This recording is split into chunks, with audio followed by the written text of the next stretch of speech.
Welcome in, welcome in.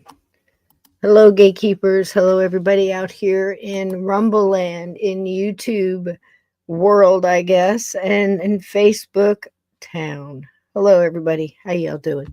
Good to have you here. Welcome, welcome. Good to see you, Salvador. I hadn't seen you in a while. It's so good to know that you're all right. Happy New Year, Merry Christmas, and all the holidays you celebrate. May they all be wonderful. So good to see you. Hello, Henry. Hello, Scott. Good to see you. I didn't see you in there because you're like invisible. Camouflage is just so good with this one. Do you remember the best thing in a movie called Toys? I believe it was Robin Williams played. It was a crazy movie. But the best thing about it was LL Cool J and his camouflage. If you've seen it, if you know, you know. So there you go. Hello, Chris. Welcome in. Welcome in. Froze. Good to see you. So good to see you. And who else did I have? I had somebody in here very early. Let me see. I want to say hello to everybody. RP, good to see you. We had such a good time over during our Christmas Rumble extravaganzas. We did 13 hours one day, a little over 13 hours one day, and we did, I think, almost 6 the day after Christmas to unwind together. It was pretty cool. Hello, Motivation. Welcome in. Welcome in. So, listen, I did that long little intro for a reason. I know people get upset. It's okay. Be upset, be offended, please. Stop it. We're light workers. And after all the holidays and everything else, empaths, light workers, anybody with abilities, so many different people just get so drained. And that's the big thing for holidays. We're so glad they're here. We want everybody to have a wonderful day. We try to make everybody's, every minute count. And it just gets really draining. And then if you have to be around, maybe more, where you work or maybe family. Hello, Kat, welcome in. Family or whatever, it can get really draining. You just gotta take care of yourself. So self-care. And I've got 2 ladies in here. Now, I did not know what to call it tonight because we had so many different things going on.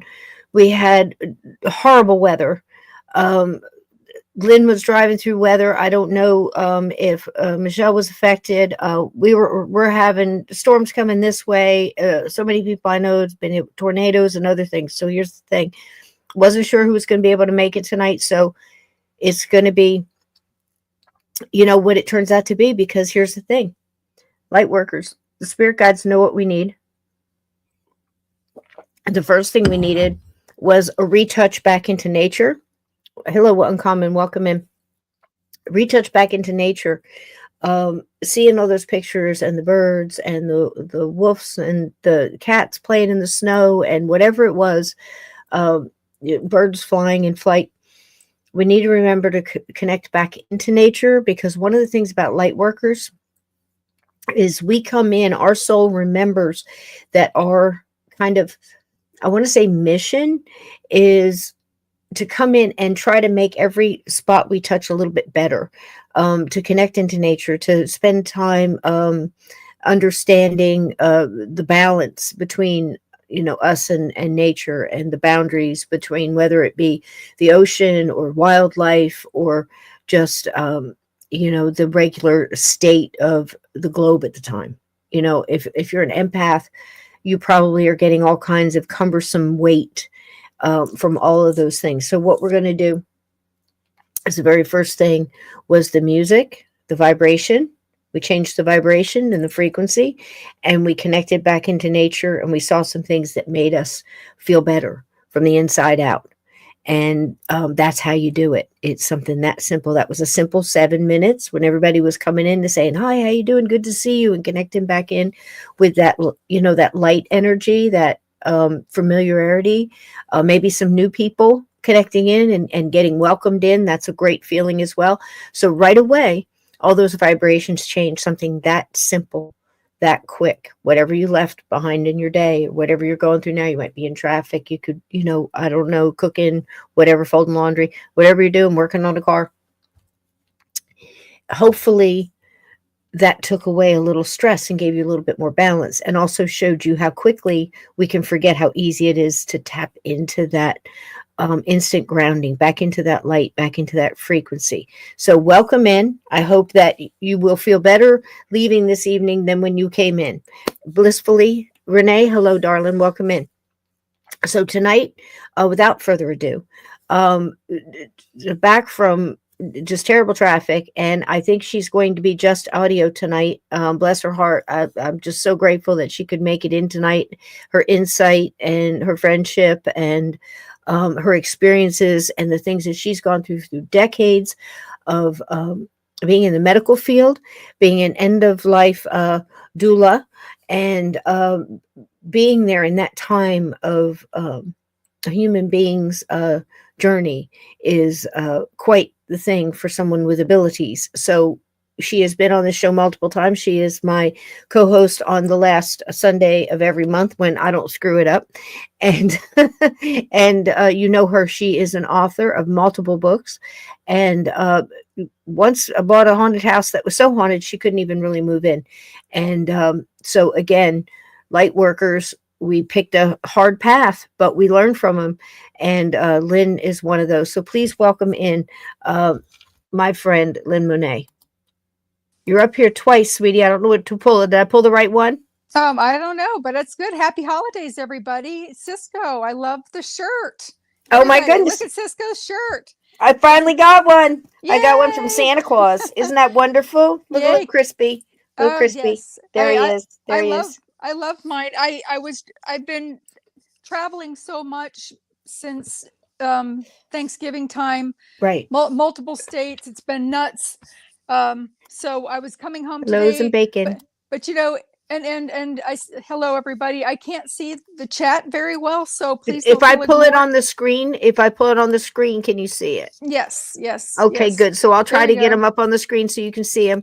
These mods are already dropping your links here, lynnmonet.com. All your wonderful conversations and podcasts and be on Gaia and everything else. There's so much wisdom to be learned here.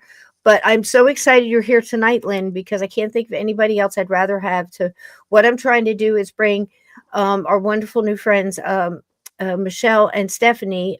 Stephanie is from Get Spooky Society, and bring their abilities and their knowledge of their expertise in this wonderful world of metaphysical, paranormal, supernatural. It's so vast, a wonderful, connected, genre that I love to get people in, because I can tell you right now, as much as I've read my horoscope and, like everybody, in the week in the Sunday paper or in a magazine or listen to, wherever you might get it, I can't tell you that much about astrology, which is, I'm glad I have people that know about that, or, might be more in depth in the abilities of the properties of crystals than I am. I know a little bit, so I think it's wonderful when I can bring people in that have an expertise, and one of yours is in the medical field. And it's also our next guest. She has been in the medical field for a very long time. And I was so excited to get the two of you together and just bounce off of your experiences. And you've never met each other, so it's going to be fresh energy and all the experiences. If you've had one that validates something that she has a vantage point on, I just think it's going to be a wonderful conversation. And you have a new book coming out too, and you're just staying very active. And I just think it's wonderful how you guys have found ways to put yourselves out there and bring back through your experiences to help teach others and other light workers how we can get through some of the, the harsh roads we choose to go down, because we choose it. I agree. And I was really looking forward to this and meeting these new people. I mean, we all learn from each other. So none of us, they talk about people that are experts. There is no expert in paranormal, because every time you think you know it all, you get a curveball thrown at you. So yeah, absolutely. Yes, definitely. So well, we're all here to learn from each other. So without further ado, I would like to bring in now everybody. I put down all kinds of labels and things, and I'll tell you something that I've found in this world. Usually the very sincere, really great light workers that are out there to help people and everything else, they're so hesitant to pick a label. It's like, would you consider yourself an empath or a sensitive? I mean, in every interview we've ever been in, would you consider yourself a medium? And I usually say, no, I'm an extra small or an extra large or something like that, because it throws them off, and and when I get introduced to, and they say, you know, a ghost expert, and I'm like, no, I've had 50 years experience. I'm not even close to being an expert, you know. And I think that, you know, when we get people in that are of the real deal, they don't want to pick a label. But Michelle's, you know, for sure, she is a medium. She does the most wonderful astrology readings on her channel. She gives of herself like you would not believe. The light that just comes out of you, my friends, I'm telling you, it blows you away. And you've got to get over there. And the giving of their gifts, when Stephanie and Michelle get together, they do readings for people in the chat. And I mean, these are in-depth readings of, you know, even though they say they're just a sprinkling or a little bit of smattering of a reading, you get so much hope and so much connected in because the energy is so vibrant, you know. And I just can't wait to get you two together. Without further ado, please, my friend, Michelle Rogers, get in here, sweetheart. Hi, baby. Michelle. Hi, Michelle. Lynn, Michelle. I'm so excited for oh gosh, feel the energy. Yes. Just reach in there and grab you some of this light, because I'm telling you what, you know, after Christmas and we so drained, and I'm so glad the two of you are together. Listen, Michelle, please tell a little bit to Lynn about your experience in the medical field, and you know what you've been doing, so that way she can understand a little bit about what I was telling her. Sure, I'm so excited. Welcome, honey. Welcome. Yeah, I am smiling at you, by the way. I am. She's smiling. To meet you, sweetie. So we're exchanging the energy here. I got you. Okay. Wonderful. It's so nice to meet you, Lynn. So first of all, I need to say my name is now Brandenburg. I went through a divorce in May and took my maiden name back. So I'm Michelle Brandenburg. Brandenburg. Now you're going to have to teach me how to spell that one, sugar. Yes, it's long. It's a long one. Okay, because I'll spell it wrong the first 50 times. Okay, go ahead. Go from there.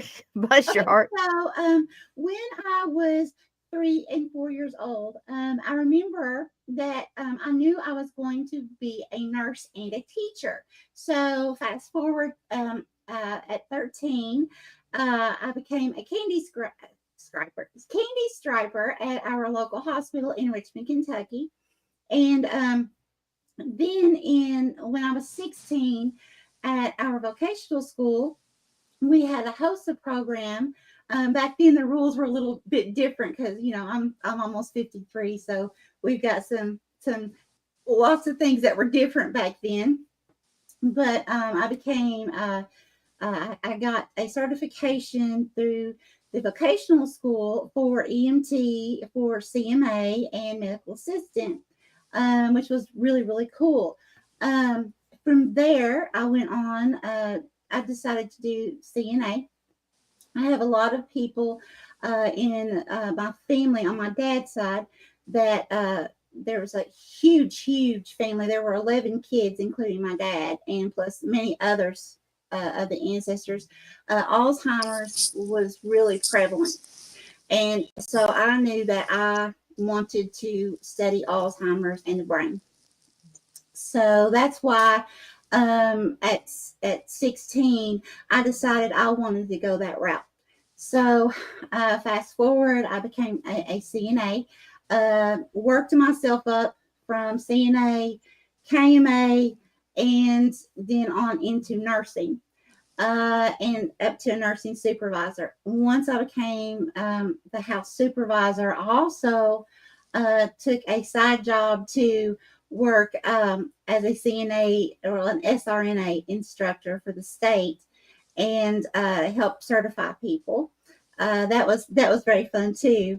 But yeah, I chose the Alzheimer units, which they're rough.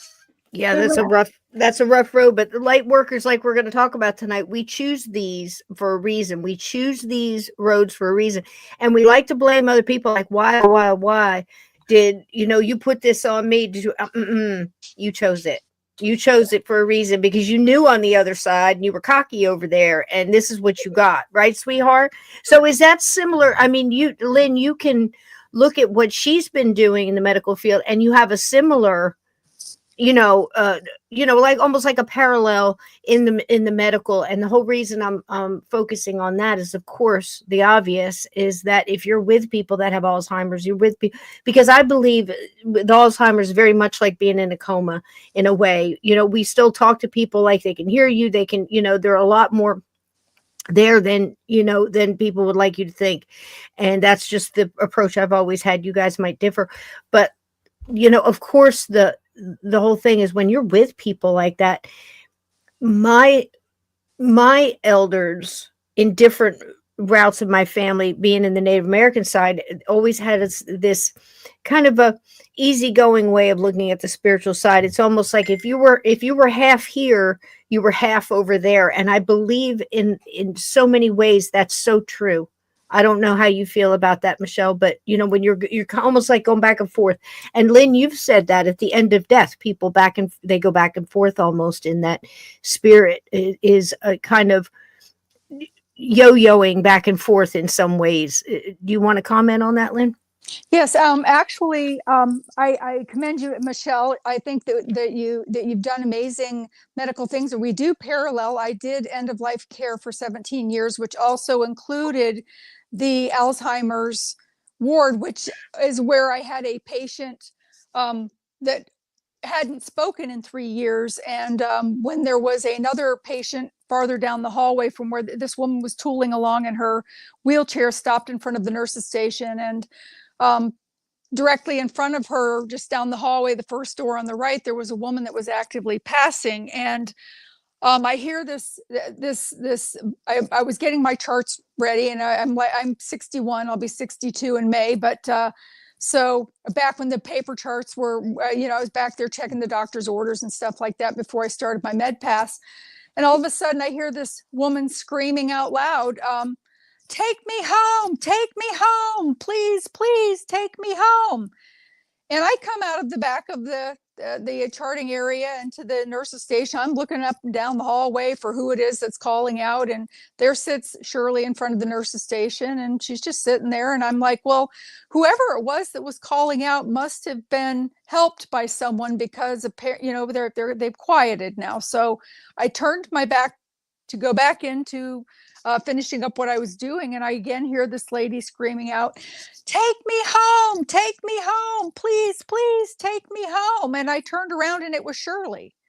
Well, I hadn't heard Shirley's voice in 3 years. She had been on my unit. She, as a matter of fact, she used to volunteer and bring magazines and things to the other residents before her Alzheimer's, had proceeded to that point. But then she had been on our unit for like 5 years, and I remember when she was talking and getting around better. And then all of a sudden there was this 3-year period where she didn't speak at all. But I approached her at that point because I was shocked. It was the first time I had heard her voice in 3 years. And I stroked her arm and I said, "Miss Shirley," I said, who are you talking to that you want to take you home?" And she pointed in the direction of the woman's room that was actively passing, and she said, "Look at the angels, aren't they beautiful?" So she was seeing, and of course I looked down the hallway. At first I didn't see anything, but I turned my second sight on. I call it look, and I looked again, and I could see the loved ones that had come to collect the woman and the angels just bulging out of the wall into the hallway, which is what Shirley was seeing. And she herself passed about 3 months later. So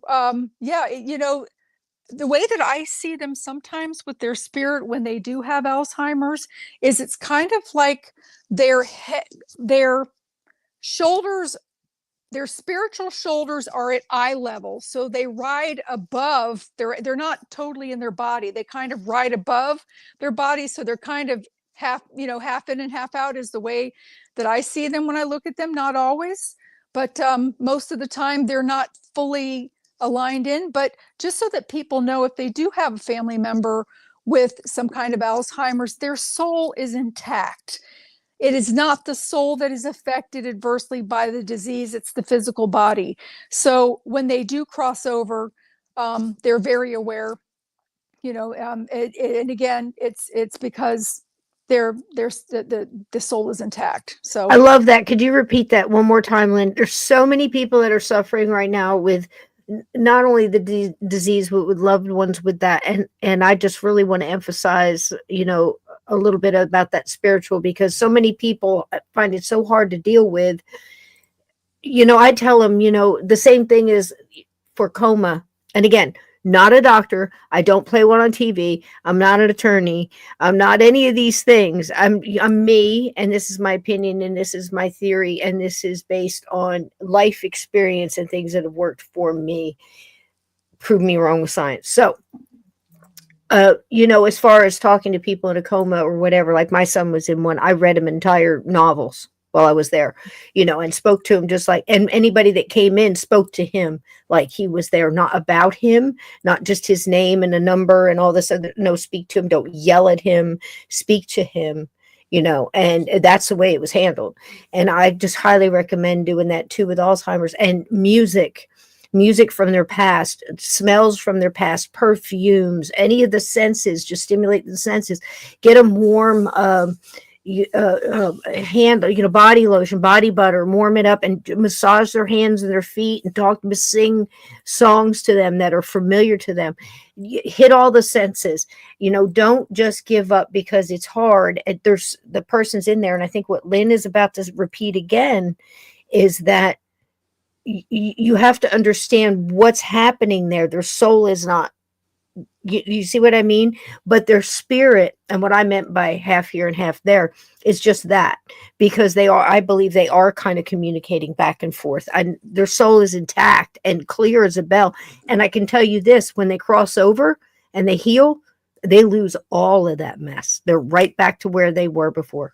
Yep. It's like 35, 40 years old, whatever their time. So I'm sorry. Go ahead, Lynn. No, it is that it's left behind with their bodies, like all of the other negative stuff that you kind of leave behind with your bodies here on Earth. But it is intact in the sense, and you're right too, with what you said, Cisco, where they are like half in and half out. That's why when I see them, their soul is aligned, like their shoulders are where their eyes should be, if they were fully engaged and within their bodies. And that's kind of, how it is. And of course, with the medical field, and Michelle I'm sure would agree with me. I mean, every time somebody, says that they see a ghost or something, they run and get meds for them because they think they're hallucinating, and or UTI.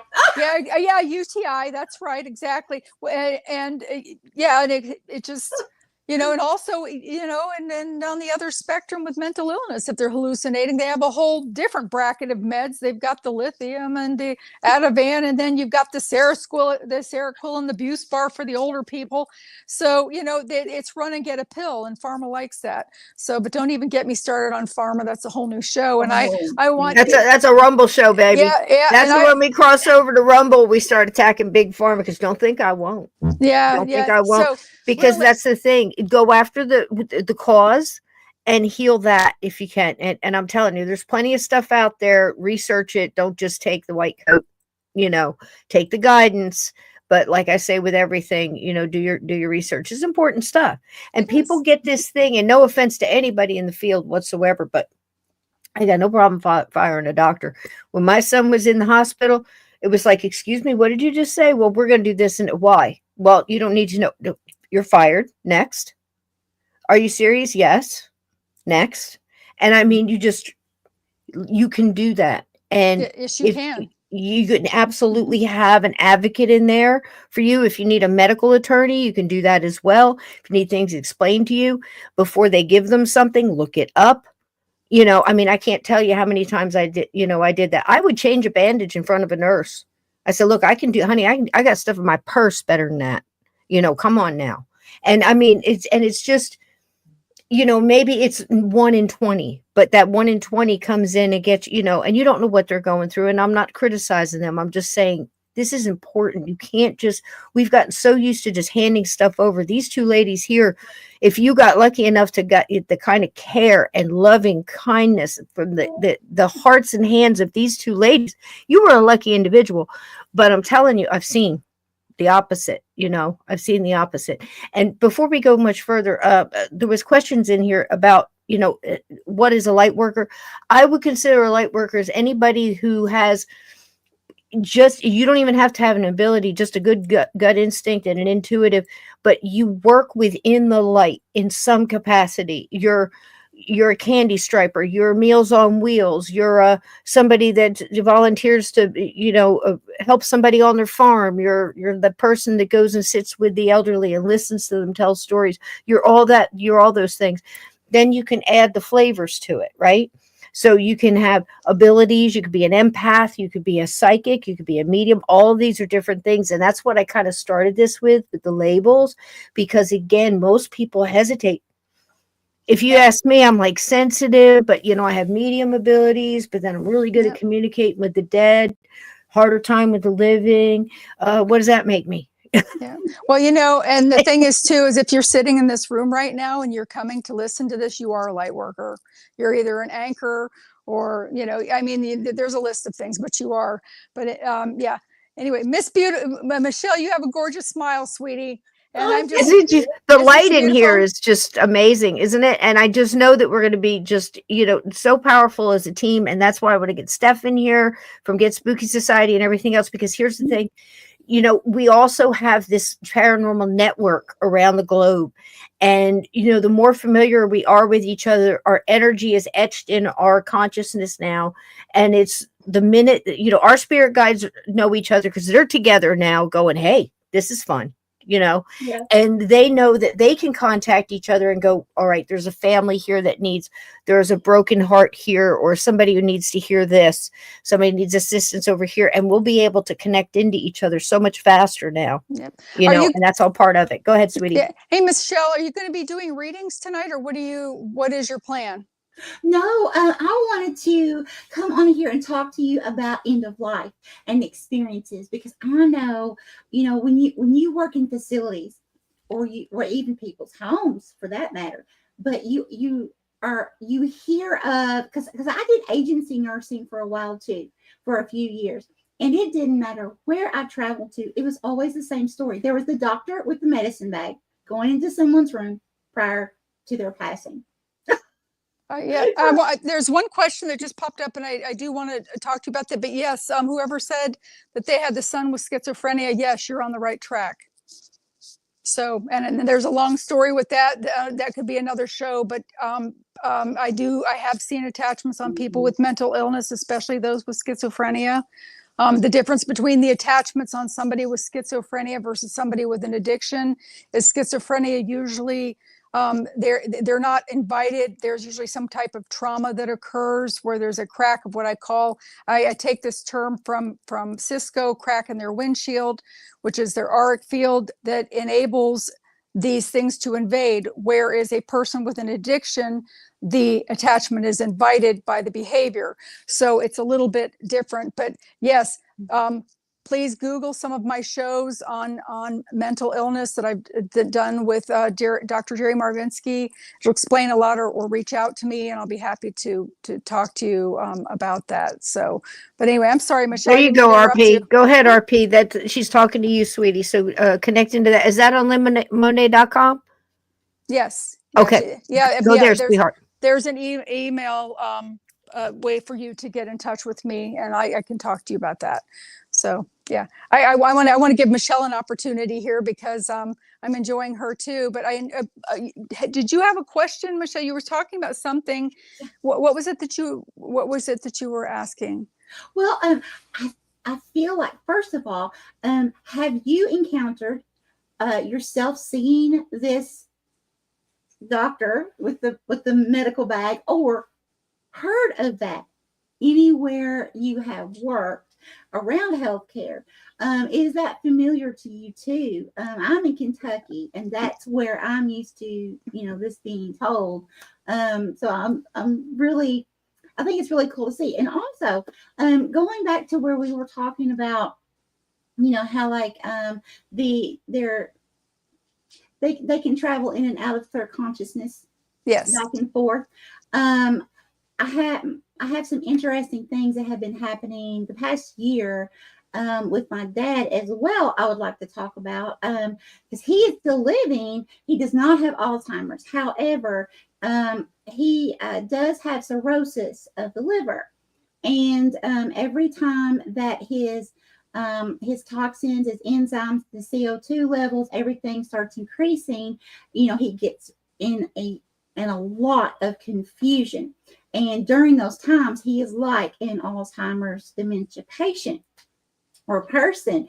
And so when he's like that, there have been many times that we have literally seen my stepmom too. So it's not just myself, that she has seen his spirit traveling, and I have too, throughout the house. And he will tell us when he's in his right mind. Before he went to the nursing home, we cared for him for a year here at the house. He just went to the nursing home, but he would tell us, "No, I know what's in the refrigerator. I was in there. I saw it," and he couldn't walk. He was seeing. He knew what was in the refrigerator. He knew what was in the freezer. He knew these things. There's no way, because he had not walked, period, since he'd been home. Yep, I agree with you. What happens when those toxin levels go up like that is it puts them closer to death in that sense, because it's an imbalance in the system. Therefore, they are able to have that rallying stage, but yet it's not their time to go yet. So they can leave their body, so to speak, and kind of like a person with a near-death experience, if that makes sense. Yeah. And they do come back, and they are talking about things, like you were talking about the refrigerator. Some people will talk about, seeing people on the other side, or talking to somebody about babies that are supposed to be born that haven't been born yet, and they come back with this information, and it's very, very unfortunate that the medical field, and I say this now because I have just retired as a nurse, so they, what are they going to do? Come and take my license? Have at it. It's just one less thing for me to have to pay for, but I'm going to tell the truth now. You know what I'm saying? Here. So it's just everything, they treat the mental issues, the physical issues, but there's that spiritual, energetic realm that they do not treat. The doctors come through with their little checklist of things, they check off, the blood work, and then the x-ray, and then from there they do the MRIs, and they do the EKGs and all of the stuff based on whatever it is that they come with, and they check it off as they go. Nothing is really, it's not personalized in the sense, so to speak, in the sense that, what is the word I'm looking for? Maybe that's not the correct way to say it. They start off with their checklist and they get to a point where when they finally find something that works, they stop. They don't fix the problem. They medicate squashes the symptom is basically the thing. And that's been the problem, because just even with kids, I mean, you can go back in what we're calling Alzheimer's now. We used to back in the day, call it senile. Oh, it's gone a little senile. It's getting a little titched in the head. There's grandma. She goes away sometimes. She'll be back in a minute. And we just kept it on the front porch and gave it a cocktail and kept an eye on it. I mean, it was just, now everything is medicated, and it's this, and it's put them in a nursing home and let somebody else take care of it. And if a white coat with a pad says, take this, and it keeps them quiet, well, there it is. So you know how you can tell that? Go back. One of the reasons I homeschooled my sons is you go in during the day, right before lunch, and see the line coming out of the nurse's office to get the medications, and how many kids are on Ritalin and ADD. This one's got ADD. Just give them something to shut them up, stick them in the back of the corner, so we can have 50 kids in the classroom. And we don't have to talk to any of them. Right. And if they speak up or disagree, they're a problem. So we'll give them something else to keep them quiet. No, you're not drugging my kid. Yeah. So that's the whole point. So don't be, if you're a parent, the best advice I can give you is don't just go with one recommendation. And if you can get yourself a good old country doctor who doesn't believe in all these shots and shutting, and hushing up a symptom instead of going after what's causing it, you do the research. This is your child, and you don't have the time, look, research it. You'll be surprised what you can find out. Say it again. Go ahead, Michelle. Okay, so on that note, Cisco, so I can say I am an example. This is why I am a retired nurse. I trusted doctors. I was in a very rare accident. I had an NDE, OBE, couldn't walk for 2 years. Went through, at first I went through a lot of therapy for about a year to walk again, but then that failed, and it was almost immediate. I went back into where I couldn't walk, and I was bedfast for 2 years. Now, the thing is, I had to have, I can't say because I'm on a gag order what the product was, but I'll tell you, I had several medical devices implanted. I was only supposed to, I was only told one. And they put several while I was under a team of surgeons. Okay. I thought because I am a nurse, they're going to take care of me. They're going to do me right. They're going to make sure that they keep me informed, that I know what's going on. And let me tell you something. Read between the lines the best that you can, okay? I'm tracking you. Go ahead. I'm tracking you. Just a few weeks after the surgery, again, at this time, I had no idea that I had more than one of this device. And what happened was I had to have this device, they said, because, well, I can say this. I was in an elevator crash, okay? And it jarred my insides. Like, it literally ripped and tore my internal organs, and some of them were on top of each other, okay? So they inserted a device in me that was supposed to adhere to my tissue over time internally to help raise everything to where things weren't just like they shouldn't be. Okay. So what happened was it was a fairly new product. And of course, I worked Alzheimer's unit. I did not know much about that product. Okay. So, but again, I expected the surgeons to take care of me because I'm a nurse, right? To tell me everything I need to know. Okay. And when I should have researched it more, but I trusted them. See, that's what we should never do. That's what Cisco's saying. So what happened was a few weeks after I had this surgery, and it had already began to harden. So I actually found out I had, okay, this is going to go in other areas, but my husband at that time cheated on me a lot. Okay. And I started noticing that I was smelling like death. Uh-oh. Okay. So I was smelling like death. I thought I had contracted something from him. And so I went to my gynecologist office, which was the same people. There were 3 of them there that inserted. Lynn, you're probably going to know what I'm talking about. Just don't say it because I'll get in trouble. But there were 3 of them at that gynecologist office that inserted this or these devices in me. Well, what happened was while I was there, they were, doing like a vaginal swab and all that stuff. And the midwife, nurse practitioner, she had got a really funny look on her face. And I'm thinking, oh my gosh, I contracted something. Okay. That was my, because again, I knew nothing about this product. And so then all of a sudden she left and out of the room, and my husband at that time was in the office with me. Okay. And so, because I made him go, I thought he was the reason for this. Go.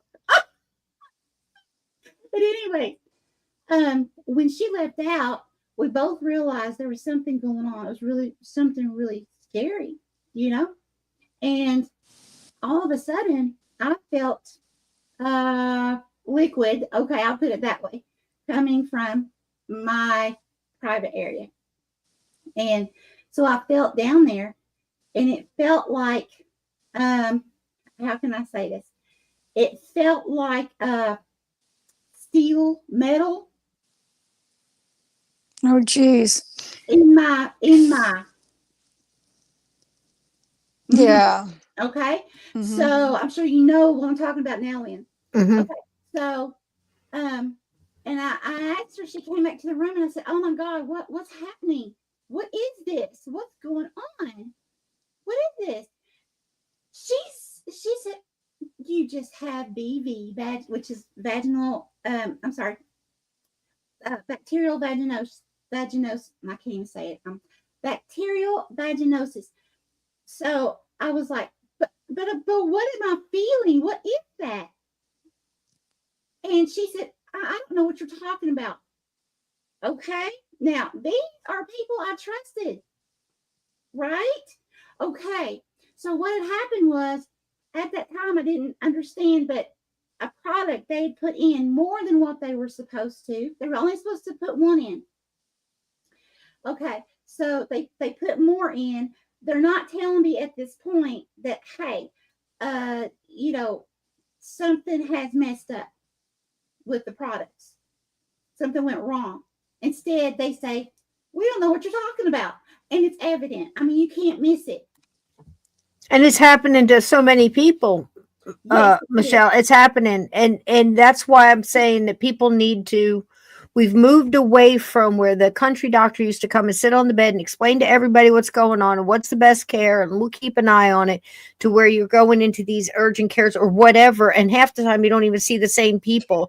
And here's Michelle, she knew the people, and still they mess up, and they're so afraid of malpractice or this or that, or to go against what they've already said that they were going to push, whether it's a prescription or a product or whatever. Because again, if you don't know how the medical field works, it's all about, incentives, and that's money, and it's trips, and it's moving up the ladder. So you have to care more about yourself and not just hand your stuff over. And I would say that goes for kids too.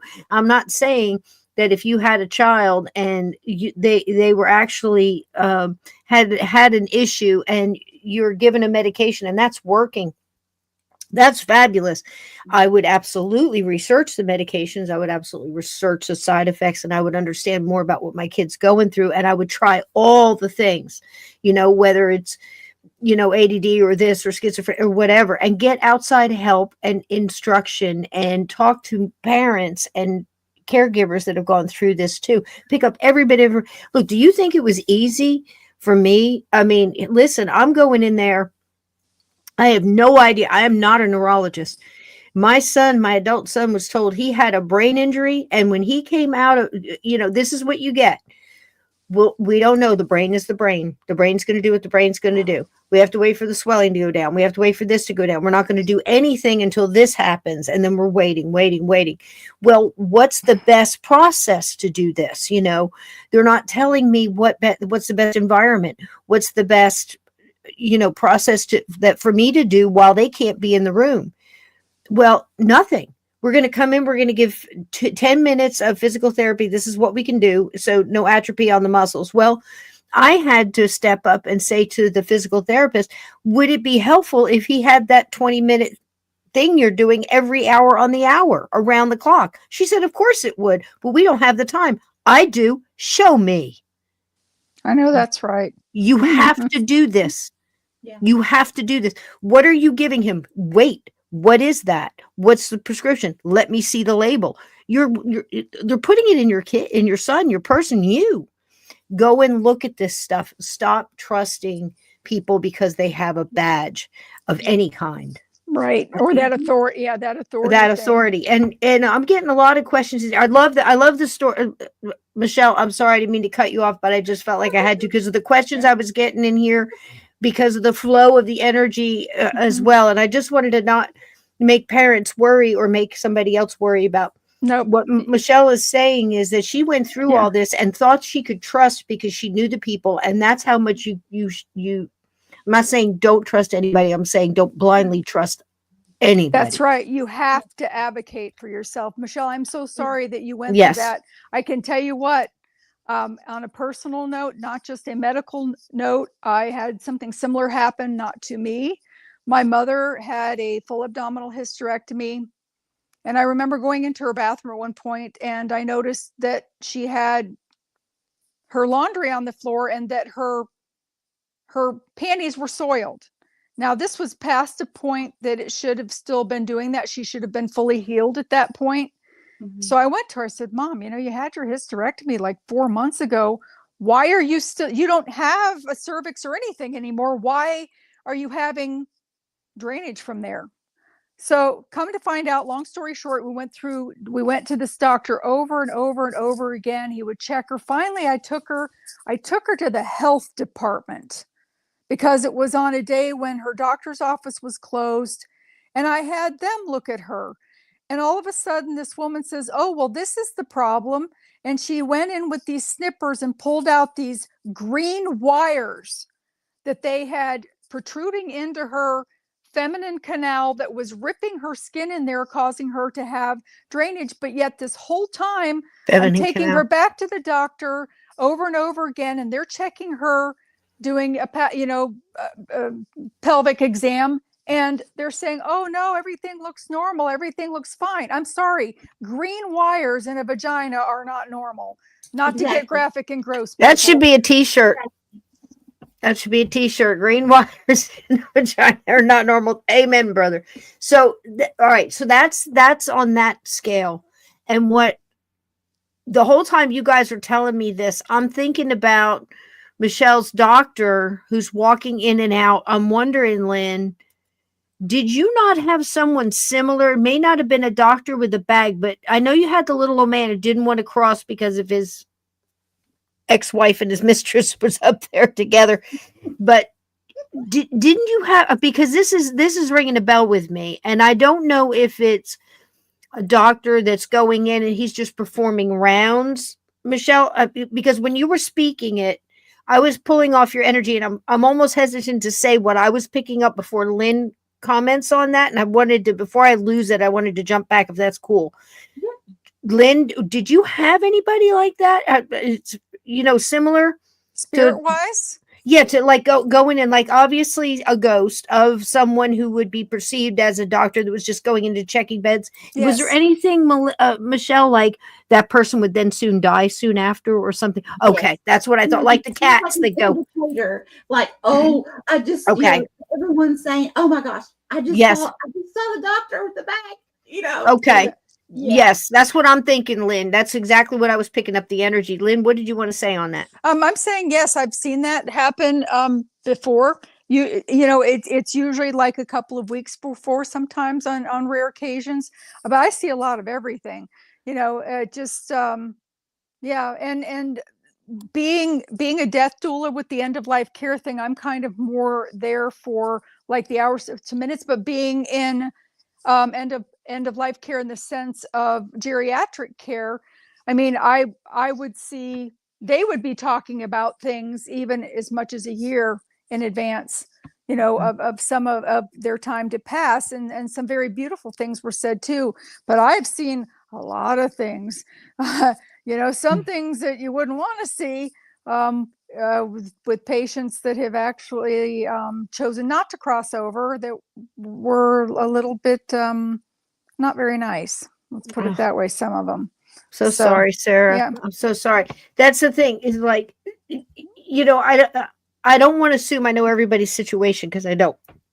But if you have an insurance where you can get a second opinion, if you don't, so many years I worked on, I paid the copay and paid my way if I didn't have insurance. I found country doctors, I did whatever. I'm like, look, I just need diagnosis. Tell me what's wrong with me. I got herbs for this. I just got to that point, and I had plenty of times I signed AMA, against medical advice, especially when I was going through the spider stuff with the brown recluse. You just don't even know. But that going through all of that is, and again, what Michelle's gone through, what Lynn's gone through. I also wanted to mention real quick too, that's very much like if you ever hear stories about the cats, or that might be in a nursing home or whatever, where that the cat will go in and be in the room with, or on the bed of the person that's going to leave. Now, Yes. why is this? We've got spirits that are coming in, kind of almost like a harbinger, an announcer of, we're crossing over. We've got animals that pick up on it, because we have stories about dogs, we have story about cats. I think there was even a squirrel at one point that senses this. What are they sensing?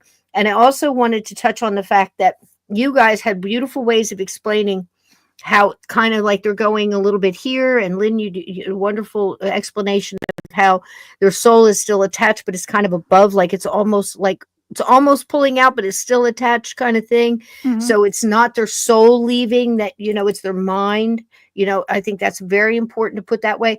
But I also want to point out that when my elders said it, the Native American is so simple. It's like, if they're half there, if they're half gone from here, they're half over there. And that's exactly what they meant. They could go back and forth. And they talked about that with the Bigfoot. They talked about that with, elementals in the woodland. They talked about spirits with us too. And that's one of the reasons I think that different Native tribes, whether it be here in the Americas or anywhere you want to pick around, tribal, it doesn't matter if it's in Japan, there was always something very, how do I put it? It was a reverence to the elderly. There was a reverence to those that gained that, not just time on this globe, but the wisdom that was gathered through their journey, and it was held up high, and it was kept. Look, we just watched the Waltons the other day, the homecoming during our little Christmas marathon, and people lived together. They had the grandparents lived in the house. They helped raise the kids. They helped answer questions that the kids had. They helped with, homework, math, or whatever, can you imagine today? But, all that kind of stuff. There was a usefulness. There was a reason. There was no throw them away at the end of life kind of thing. And the same thing with the early on with kids. It's like when we have to get up, we have to, listen, if we were more of a tribe and people living together, you wouldn't have to have your kid in daycare. You would have somebody at home, Aunt, May, or, grandma's out there doing the snap peas on the front porch with her cocktail, and, little Jimmy's running around the front, and he's getting his knees dusted off by somebody who loves him. And, somebody else is, watching him, making sure this is going on.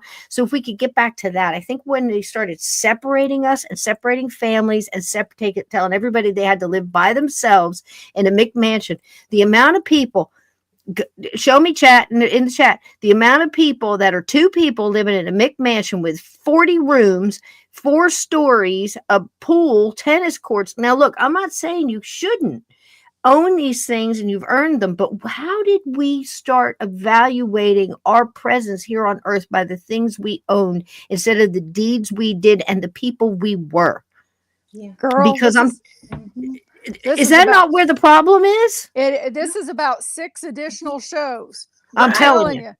But this is where spirit's moving me to. It's like once they started separating everything out, having somebody else raise our kids, somebody, it used to be one person in the family could go out and earn enough to get the car, to have a little vacation, to get the house and everything else. They have separated us. So we have to sage against this machine, and get back together, even if it's a hand-picked family that you've gathered together because everybody cares about the kids and the elderly, and you don't have to worry about if you can't get your garbage can to the curb that day because you got the flu. Somebody's got your back, and you're going to get theirs when you can.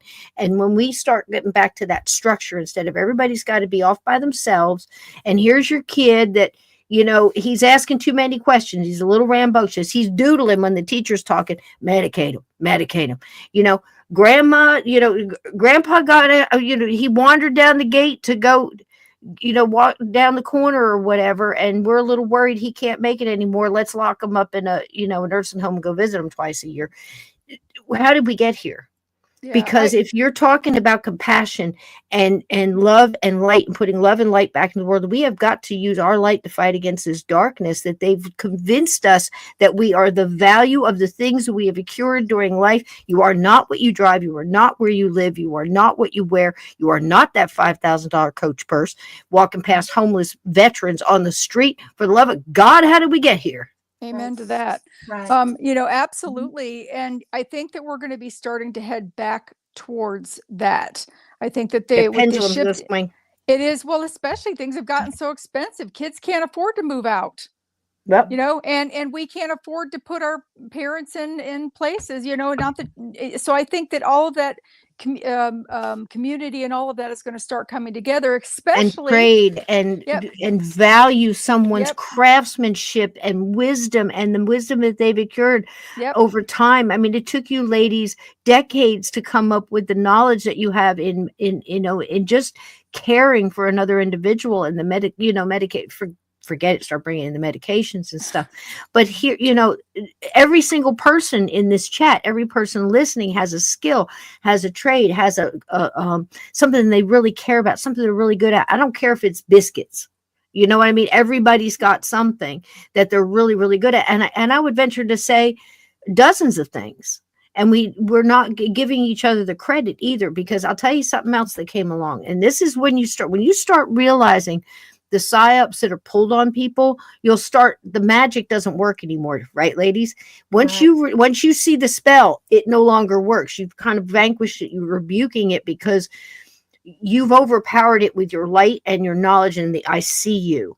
So when you realize that they not only started soap operas to sell soap, they started soap operas to make housewives miserable and feel like they did not measure up and they weren't pretty enough. Their high heels weren't high enough.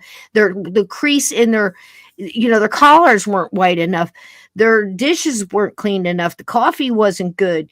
The whole thing was just battering, the housewives that were home watching these things. Like, look, all these people are going, here's, Miss Got Rocks, and she's changed her outfit 8 times. And how come you don't? Look at you, you're still in curlers and you're burning the meatloaf and your husband's cheating on you because your coffee's no good. I mean, it literally did this grinding. And now it's even bigger because all these young people have this false sense of, like 90210 syndrome, where we're just going to run back and forth and everybody's going to, we're going to go meet them over at the coffee shop. And then we're going to go over at the mall. And then we're going to go meet them at the theater. And do these people not have jobs? Do you see what I'm saying? So anybody that has a job, that kid can't figure the math out and the biscuits are burning and, you got to go pick up somebody at football. Holy crap. No wonder you feel like you're insignificant. And then you just sit there and the world doesn't have to batter you anymore. You do it to yourself. Let's come out of that and realize that whole thing is a psyop to sell soap and make you buy more makeup and Calgon Take Me Away and Maybelline and dye your hair and all of this crap, while Johnny Jump Up has got his tie and his white collared shirt and out there slapping the secretary's ass. And you wonder what happened, right? So then women thought that, okay, I want to go slap a secretary's ass, so I'm going to leave the home and let somebody else. Do you see where I'm coming from? Instead of grabbing a hold of that guy's tie and bring him in here and let me tell you something, this family's going to stick together, and for better or worse, and you better hold up your side of the, or I'm going to tie it in a knot. You see what I'm saying? Yeah. And you hold that family together. No, now what it is, it's disposable. Everything's disposable. Get another car, get another this, get another kid, get another, you know what I'm talking about there. Yeah. This isn't good enough. I'm going to change. No, you're good enough. You're talented. All the things that you feel are out of whack. It's because they are. It's because they are. And light workers, we're here tonight to touch in with each other and to also help you guys realize that you have abilities that have probably been covered up. You've been told you're crazy, that you don't hear voices, or the cardinal that landed on your windowsill really wasn't Aunt May telling you it's going to be a great day. Look, stop letting other people tell you what you are and what you're worth. If you are a light worker, you chose this before you were ever born, and we need you. We need that light. And there's so much darkness out there. One little candlelight will wipe out so much darkness. So you can't let the world batter you down, whether it's medical, whether they're lying to you. Everything we're going to tell you here tonight is you are responsible for your choices. You are responsible for sticking up for yourself. Do not cave into these sumbitches anymore. I love you. Okay. I need some hot water, ladies. I made a tiny little video that explains a little bit about light workers and empaths and psychics, and then I'm going to shut up and let y'all visit. And I'm going to get some more hot water. So if you don't mind, about 2 minutes. Are you okay with that little quick video? Yes, good. I need a break too. That would be great. Sure. And just, and some hot water. And if you, at any time, if you need to just click out and go we'll wait for you to come back. We'll talk. It's okay. And go get you some cookies, get you the good cookies. All right, here we go. A little bit about light workers, everybody.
Hopefully that helps you a little bit in deciding if you feel like you lean a little bit more towards one label or the other.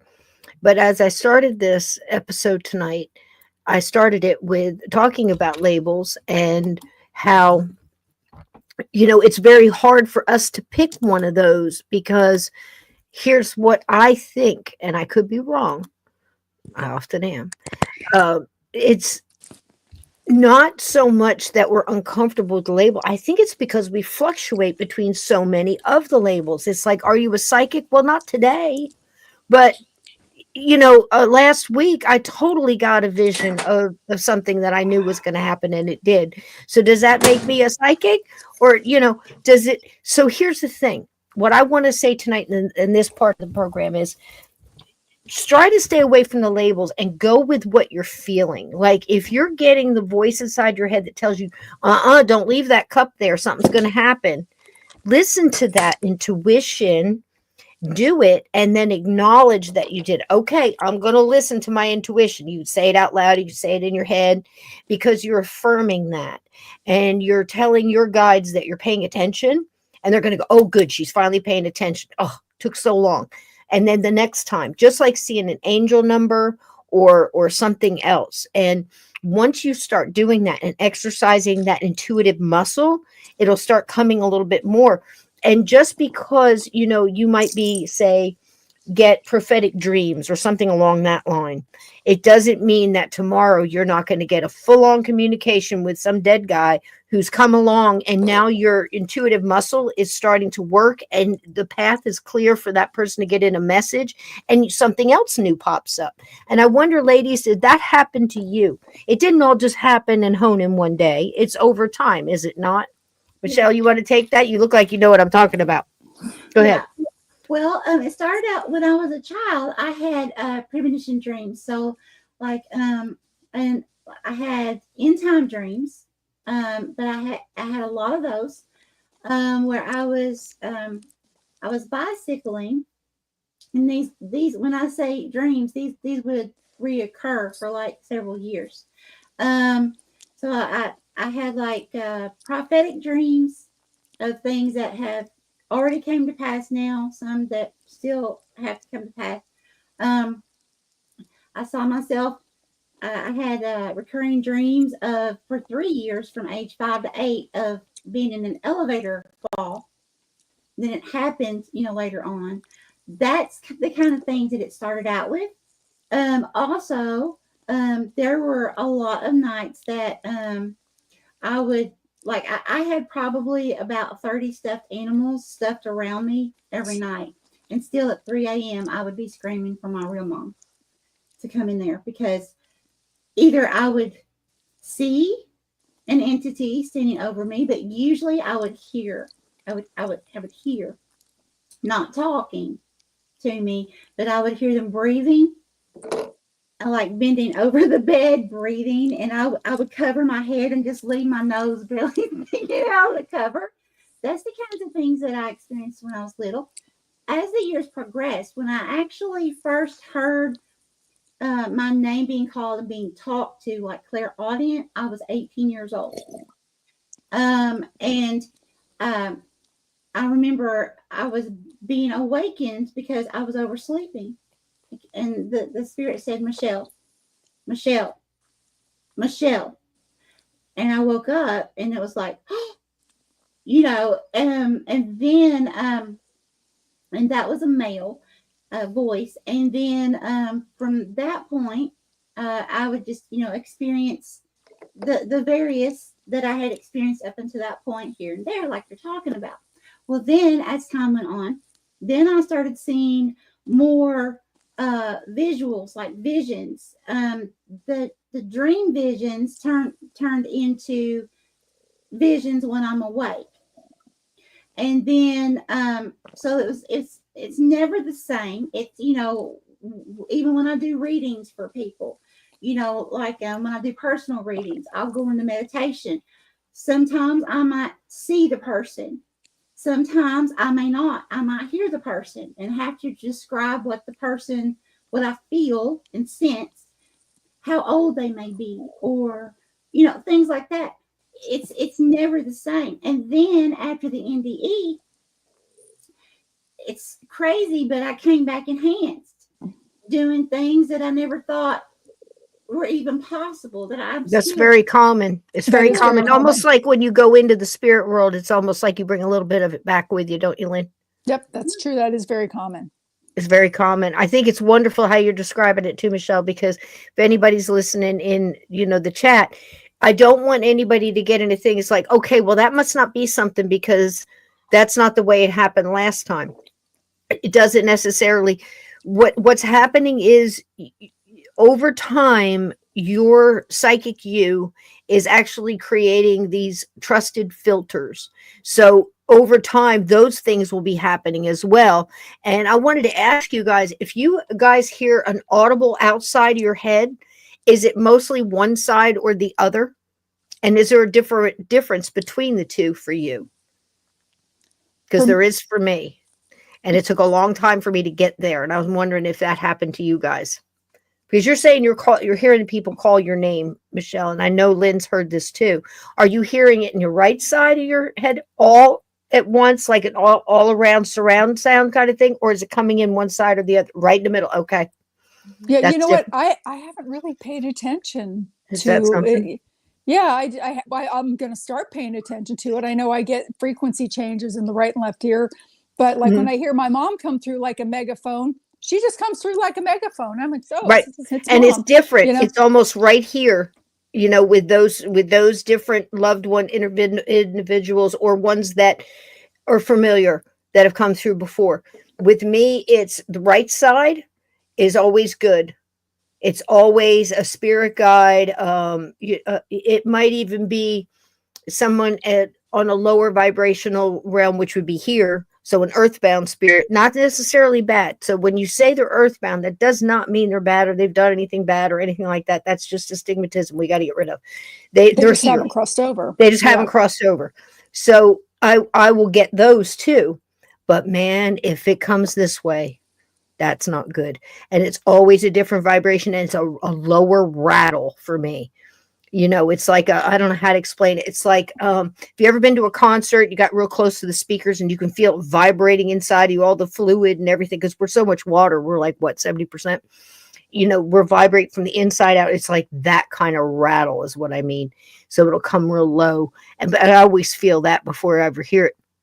But there have been times where I've been awoken from that side and I won't, nope, I'm not looking.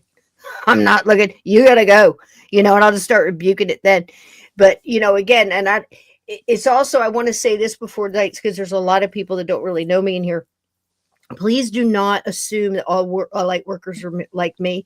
I am a light worker. I am dressed all in black. Yes, I'm very scary. I'm ex-military. I'm a boy mom, and I just don't give a shit anymore. So I am one of those people. I am a light worker, but when you send me in, we're getting things done. I don't BS. I don't care about the evidence as much as I care about what I'm dealing with right here, and whatever I'm here to do, what my spirit guides brought me to do.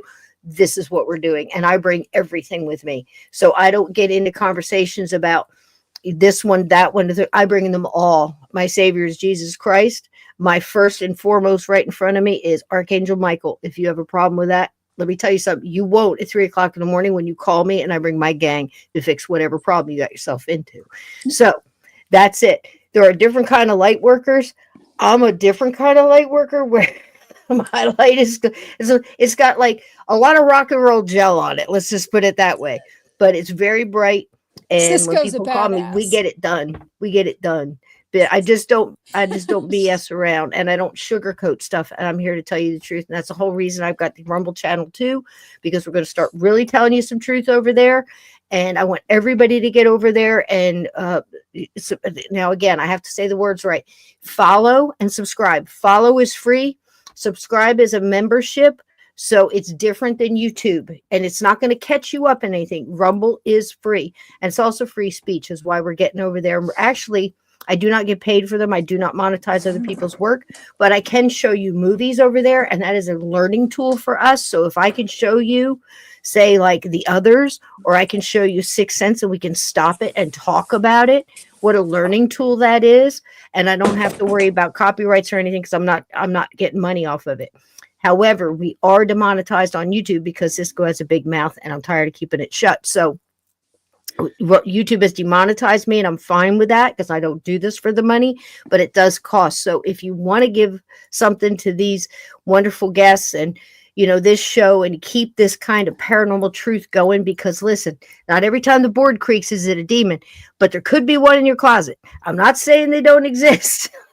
Oh, they exist, all right. But we got to straighten some of this BS out, where everything is this or that, or everything that bangs your cabinet is some horrible thing, and you have to pay people to come and stop all this. Yes, because we have got to get back to the feeling, to the heart, to the core of this, because if you are a light worker and you chose to be here right now, you are feeling that this world is in turmoil, and you are obviously involved in some kind of spiritual warfare, even if you can't quite place it yet, and you're feeling a lot of burden, like a burdensome, weight on you right now. The knowledge of what we're telling you tonight can help loosen that weight. You don't need to carry that weight. Let it go, and just ground into nature again, whatever that might mean for you, whether it's a guided meditation tape, whether it's hugging a tree, whether it's taking your shoes off and running in the snow or the grass, wherever you may be. So getting back to nature. It's so important. You forgot to do that during the holidays, which is why you feel washed up. So I'll shut up now, ladies. Take it away. We've got a good half hour to share experiences and, all of these, the end of death. So many people worry so much about loved ones, especially in the holidays, and, the four-legged kind as well. And, all this, what's going on the other side. All three of us can tell you right now, and they will agree with me. Watch them shake their heads and watch Lynn go, uh-huh. You cannot kill energy. It changes like a pot boiling water. The steam goes up. Listen to me. Damn Skippy. That's right. Love is eternal. Love does not die, no matter how much you try to put it out. You are love. You are made of light. Okay. And you are connected to source.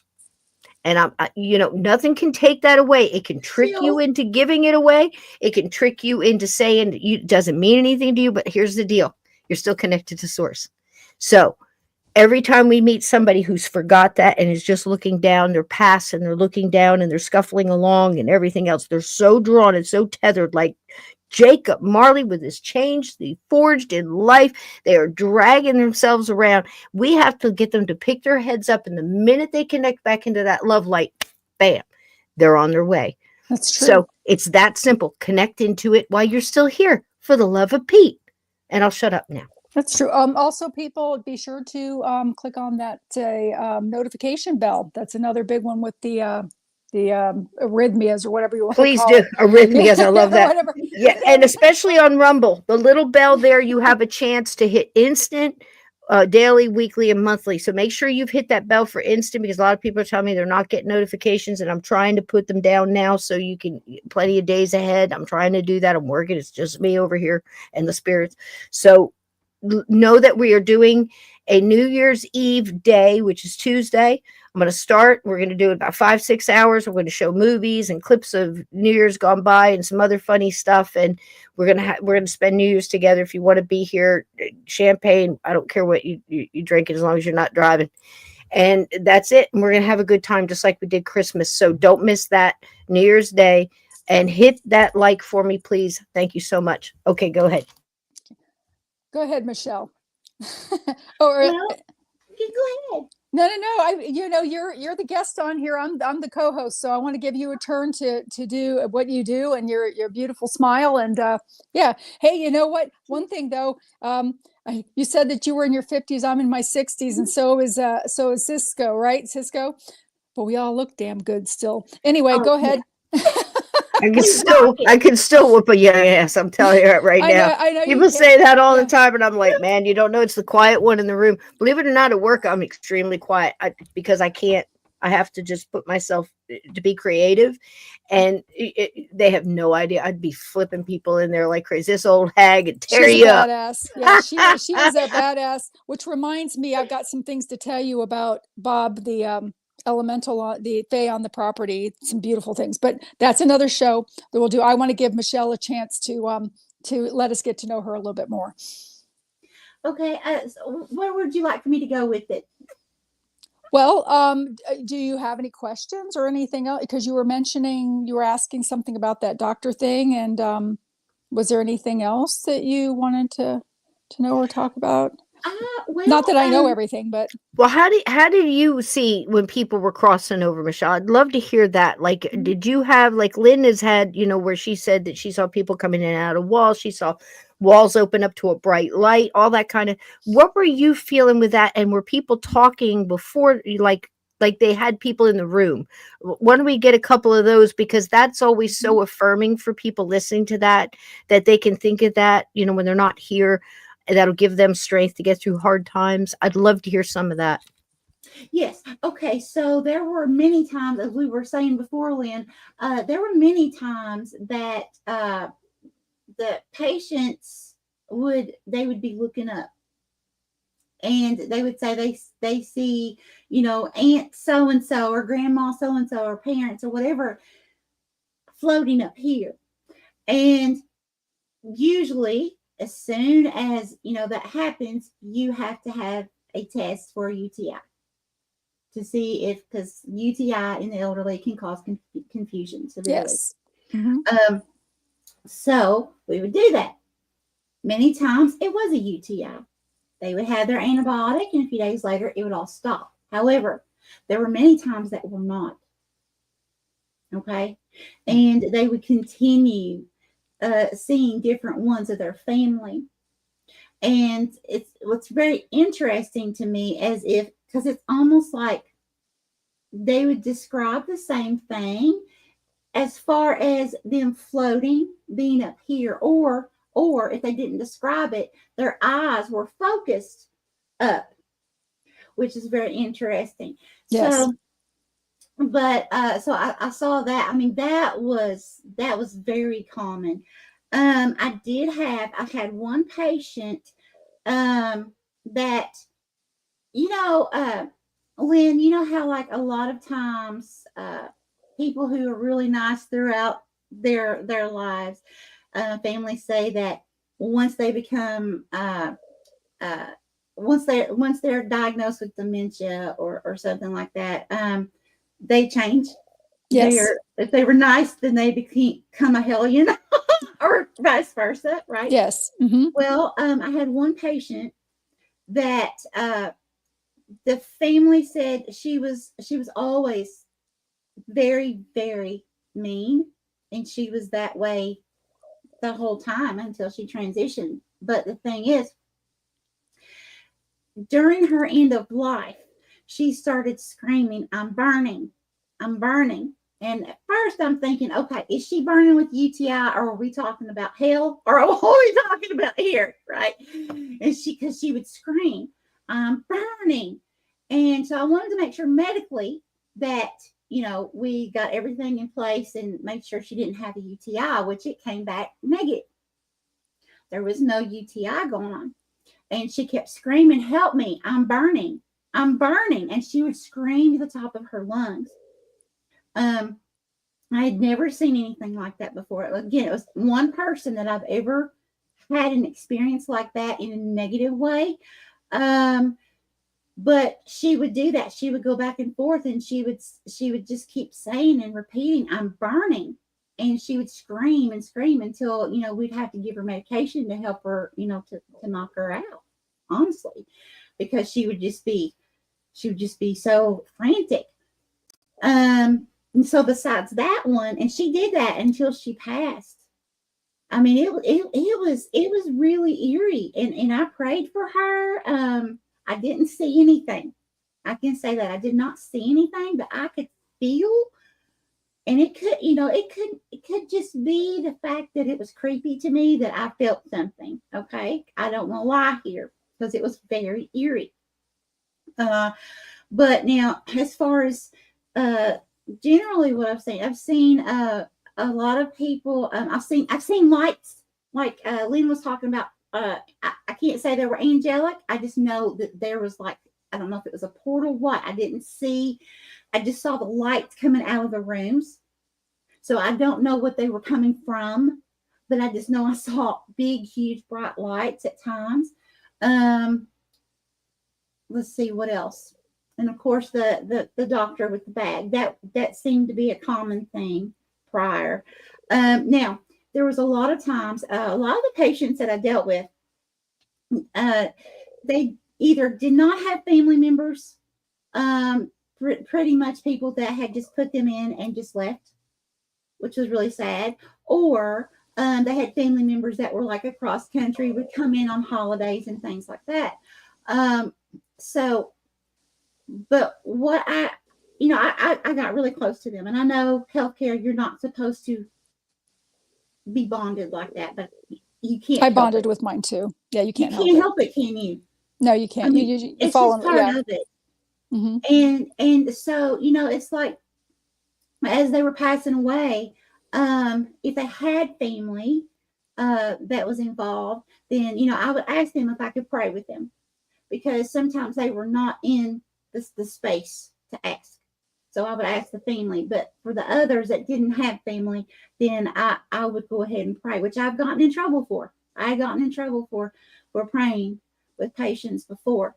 But anyways, can you imagine such a thing? I mean, even when you're looking at like the Oregon Trail, or you're looking at the Wild West, and people, I mean, I've watched countless cowboy movies where, hardened cowboys would take their bean pan and dig out a grave and say a prayer over an individual they're putting in the ground.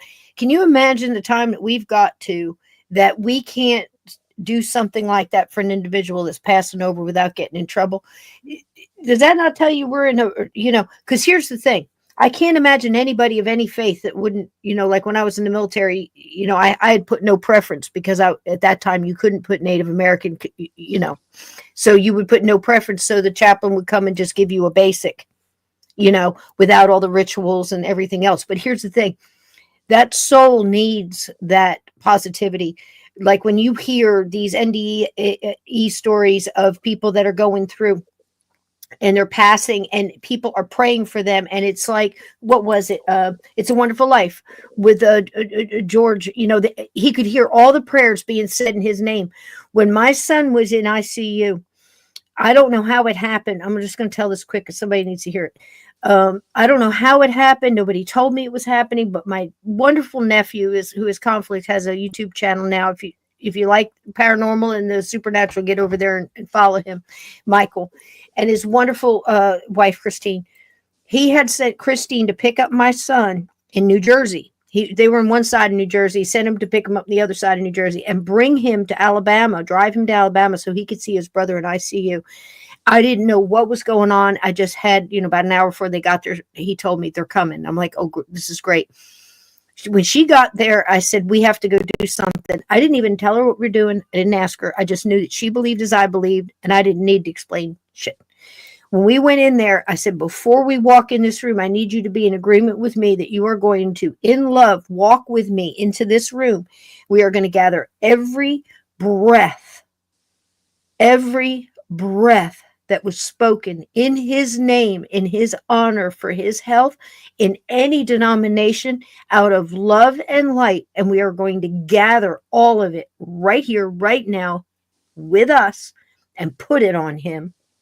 And that's the night that he went. That was at night. That was 7:00 at night. The next morning, the doctor came in, could not believe the charts, could not believe. He's asking for all kind of tests. He's asking nurses to come in and he's going out to the desk and talking to them. I'm like, wait a minute, what's going on?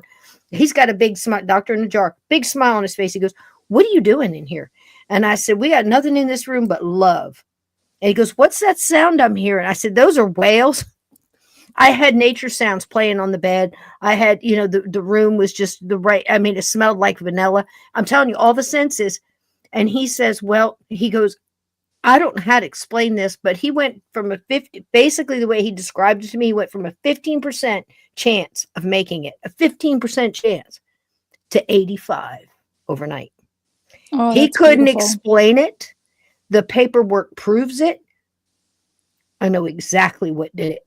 Prayer matters. When you speak a person's name and you give it a positivity and you give it a blessing and you give it a hope and a wish and a faith and you put that on that name, that is an energy that goes out and connects to that soul. Absolutely. And let me tell you something, the opposite does it too. Yes, it does. The opposite curse does the same thing. So you needed to hear that. There it is. And yes. I'm telling you, it's true, people. Yeah, prayer is actually a comfort measure. when the person gets to that point, because I've even seen atheists cross over and they get to a point in their stage of advancing into that rallying stage where they also are seeing beautiful things. So, you know, I've got yeah, chills. it should be a comfort, considered a comfort measure. Unless of course the priest has bad breath, then it would not be pleasant to have somebody pray over you with garlic. Oh my God. It took me a good 9 hours to sing my sister over. She was in a chemically induced coma, and she would not turn around and walk into that light. She had been so dimmed by the mouth of man's religion that it totally wiped out everything. And I said, look, I'm telling you, don't, all right, listen. And this is me inside arguing with her. I'm going, okay, listen, you don't have to have your own faith. Take some of mine. I believe enough for both of us. Turn the hell around, because she was so afraid to face my mother, thinking like your old man didn't want to go across because his mistress and wife were together on the other side. He didn't want to deal with that, even though he didn't realize all that's over. It doesn't matter anymore. They all agreed to it, and it was all part of it, you know. And that's what I'm trying to tell my sister. In the spirit world, you know, yeah, like Young Guns, you know, in the spirit, see that chicken. In the spirit world, I'm in there and arguing with her, telling her, just turn around. It's nothing but love, baby. Turn around, turn around, turn around. And when she finally turned around, the light was just like, it's like, did you guys know? I've got 2 medical people here that can back me up on this. You know, we can handle this with all adults here. When sperm and the egg actually gets together, there is a flash of light. Did you guys know that? There is a flash of light. There is a burst of energy and a physical flash of light that is, you can see. Yeah, that is life. That is a spark. That is your source. That is a life beginning right there. You understand? Anything that starts like that is not going to end with nothing. that's true. We chose to be here. We picked this. So stop blaming everybody else for the road you're on, because guess what? It's your own asphalt. Yeah. Now that's true. a t-shirt. There you go. And you know, and that's part of the things that some of these alien beings and other weird things are trying to reproduce us and mix their semen with you know, human eggs and stuff like that, because they're trying to achieve It's that not gonna spark work. of which they will never ever get. Because even your heart, if you look at it under a microscope, there's, and I say synapse for lack of a better word, but there's a little trigger in there. I can't think of the name of it right now. Michelle probably knows what I'm talking about. That every time the heart beats, it emits light in that one, like a little spark in that one area. And that is from the original spark, and it stays with you your whole life. So, you know, it's just, wow. Beautiful. It is a beautiful, and they're just, I mean, we could talk for hours on this show of so many different things. And yeah. So Michelle, Yeah, so go many. ahead. They've heard a lot of my stories, but they haven't heard yours yet. So you keep going, girl. Yeah, you keep going. And it's so, and it is, I want you to know how important it is, because again, when we're talking to everybody out here, we're just reinforcing what we already, you know, and then we're adding a couple little things, like a couple little flavors, because everybody in here is in a different consciousness level of what they're ready to accept at this time. And maybe just, but smart enough to know that if you don't get it right now, put it on your shelf, because later you're going to need it when you get to that point, and you're going to go, oh wow, that makes sense now. It's like, I'm 50 years later, I'm still asking them questions. What do you see at the end? What do you feel? Because I know the first memory I have, one of the very first memories with this, was in a nursing home, standing next to my granddaddy's, my pop's bed. And there, everybody, all the adults in the room that knew so much were, oh, it's so sad. And, you know, it's gone to his brain, and he's just not making any sense anymore. And he's babbling, and he's talking to people who aren't there. And he sees some hula girl in the corner and all that. And I'm looking over Grandpa, looking at the hula girl, smiling. And I'm going, well, I see her too, you know. Yeah. And, you know, and why are we talking about this man like he's not here? And I knew at 6 that this was a girl that he had just, and he loved my grandma, but this was a memory. And he was in the Pacific during the war. So he must have, you know, this was a memory. And these are just memories that are coming up that he's connecting into. It's like you're peeling off of the earth, and, you know, you're getting rid of a lot of those layers and things like that, which is why we tell you, If you don't want to be a ghost, let's get rid of them now. Let's not harbor ill will toward people. Just let them be who they're going to be. You don't want to deal with them, don't deal with them. You don't have, nobody's telling you have to. Nobody's making you go sit down at the table and have dinner with somebody because they said so. You're an adult, right? That's true. Stop making yourself do things that are causing you self-harm. Tell them, listen, I'm an extremely sensitive person to emotion, and I'm not emotionally equipped to deal with that right now. We're just going to put that off to next week and maybe the week after that. And that's just the way it's going to be. So there. Yeah. Something else I'd like to add to the Please prayer do. thing is people need to understand that prayer is not about religion. Prayer is about spirituality and your personal connection. And that's where a lot of people, like in the case, Michelle, when you got into trouble, if you get somebody that comes in that's a Baptist and you're a Presbyterian saying a prayer over their loved one, you're not the one going to heaven. So they need to have a Baptist in there to do it. And it's not about that. The prayer came from the heart, which made it more effective energetically, which Amen. is what you're dealing with at that point in time, than that. So people need to get over that part of Hi, it. Vixen. The prayer, absolutely. Prayer is a gift no matter who it comes from. Yep. And it's a kindness, and it's a frequency, and it's a vibration, and you're putting all that down. Listen, explain to me how my son healed that much. This kid, he was crushed. Are you kidding me? I mean, when they brought me in there, they told me he wouldn't know my name. He wouldn't know his name. He probably never walked. He was all the negative stuff. Well, he's, just preparing me. And I'm like, okay, next. What else you got? Next. Okay. He's going to do what God wants him to do. And nobody's going to tell him that he's not, whatever. What do you give it? What do you do? And I took control of it. You know what I'm saying? Just this side of jail. I mean, you've got to understand what you can do. I slept on the floor in his room for 30 something days. I don't think those nurses weren't happy to have me there. They didn't change his sheet. They didn't do anything. They were able to come in, walked him to the bathroom. But by the time they came back, his bed was clean. Everything was clean, and he was ready to go. I mean, you have to be hands-on if you can. Yes, I quit my job. I mean, there was no question in my mind when my manager called me up and said, well, when are you coming back? And I'm like, what part of my son is in ICU in Alabama? Are you having a hard time understanding? Click. I mean, you don't have time to deal with this stuff. You have got, look, guys, we're here one time, well, unless you're reincarnating, we're here in this time, in this life. How do you want to look back at it? Most of the time, you ask these ladies, it's not, I wish I had worked more. I wish I had done this more. It's not those kind of regrets. It's I wish I had spent more time with my family. I wish I had took my kid fishing. I wish I had cooked the cookies or made the quilt or did the things, spent the time. That's one thing that we don't get enough of is time. Spend it wisely. Yep. Go ahead. Absolutely. Go ahead, Michelle. Okay.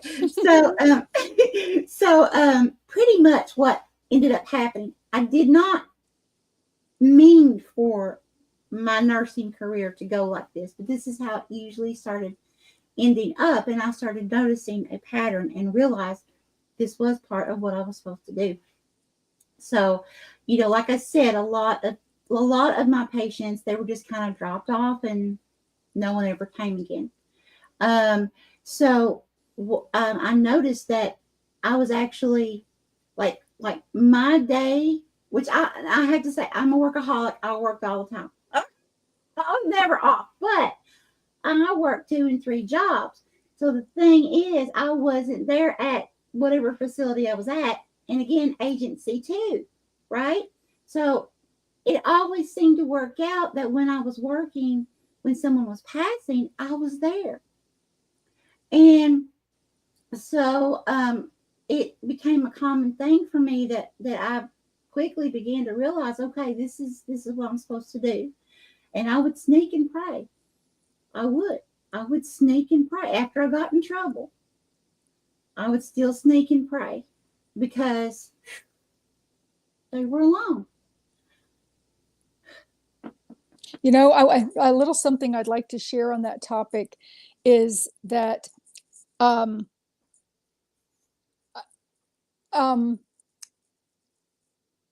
even if there are not physical people in the room is full. of spirit family on the other side. So to take to heart that someone has passed alone, please try to take comfort in that. They may not be there with physical people, which is difficult for some people, but they are there with so many spiritual family people that they are fine.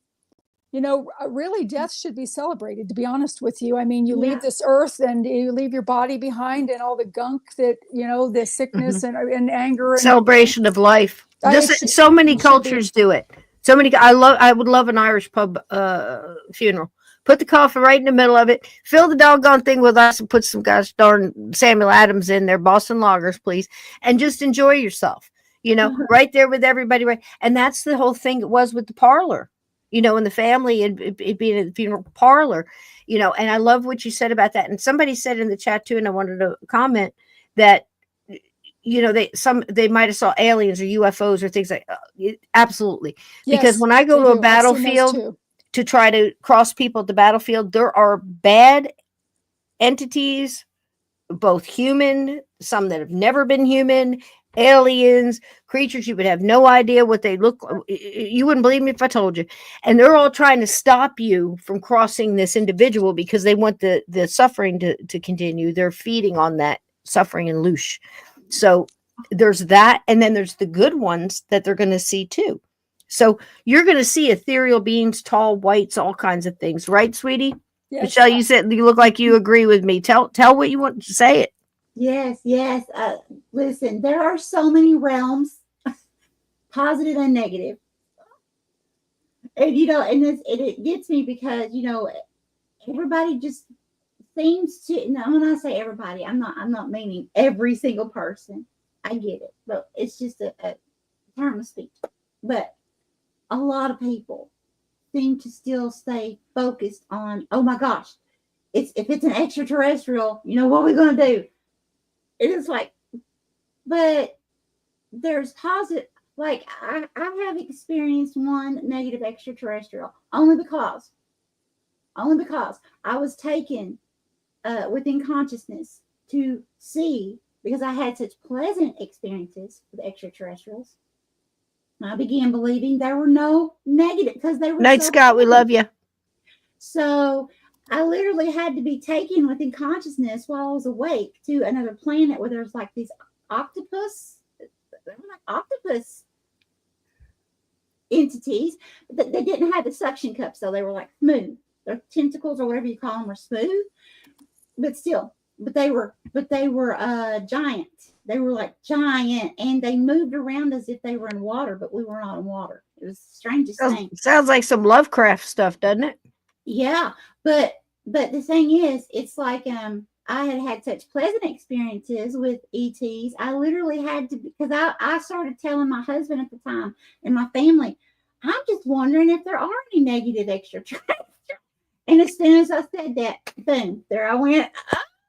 The spirit guide take me to, you know, I don't know what planet I was on or dimension, or I just know it was an octopus, and it was huge. It was huge. Wow. And it floated and it moved, even like when it sensed our presence. Yeah. But it was like I was told. That's so interesting because the octopus is, you know this though, right? The octopus is so connected. Look, I'm no scientist. I'm a microbiologist, none of that. I wanted to be one when I was a kid, but they are so close to our DNA and they are so intelligent. Octopus. The whole every section of that species is an amazing thing. So why wouldn't it? And again, one of the number one things we hear about, where everybody talks about the grays and all this kind of stuff, there's another one that people talk an awful lot about, and that's the praying mantis ones, the bug, the insectoids or whatever. Oh my gosh. And you wonder, and where in the world are these things? The reptilians, yeah, and the Ryans, oh gosh, and the tall whites and all. There's so many different kinds. And that's one of the things, it's a good spot to tell you guys this, and I've said it before, that when you're on that other side and your soul group, and one night we'll get together, because we're going to do this every month. This is something we're going to do, and Stephanie's going to be here with us. We're going to do this every single month so we can learn together. We're learning from each other. But the way, there's so many different kinds, and you have to think about what's in this realm and why. And if you're on the other side, and you are in your soul group and you decide that you're going to reincarnate to jump in here and lift your vibration is the reason I think we do it, because we know we can go higher, right? When you decide to come back to this planet, this prison planet, Earth, you are instantly a hero to everybody on the other side, because it's the hardest place to reincarnate to. That's and you true. wonder why we have such bad days, right? You got that right. That's true. That is so true. High five. That is so true. Yeah. Well, And I mean, that's the thing, that would entail that we'd had choices, right? So if you want to say, oh, hey, I want to go to, Alpha Centauri or something, or whatever dimension. And again, we could get into parallel lives, which I believe, and split Yes. souls and fractured Yes. souls and all of Yes. this. And everybody just keeps trying to, this is why this podcast, I've been doing this for years, folks. And that's why, Lynn will come on, and Michelle and everybody come on here and go, this is next level, because we're not talking about the creak in the board might be, it might be saying listen, we get full on stuff from the other side. We sit the ghost down and we go, look, why are you still here? What's going on in your mind? Let's talk about this, because it's like therapy, right, guys? So if you're dealing with somebody who's passing from this life into the next, and you've got spirit guides on the other side, what Lynn is saying, what Michelle is saying, is so many different things with the individual and how they're connected, and what's going on with them is why everything is so different. It's not a set pattern of in every hospital bed you're going to see this, and you're going to see an angel come and grab the hand and walk them. Maybe, but it's different each time. And what you were saying, Michelle, too, the scariest thing is what the lady was saying. She was burning and doing. Look, do you know how many people?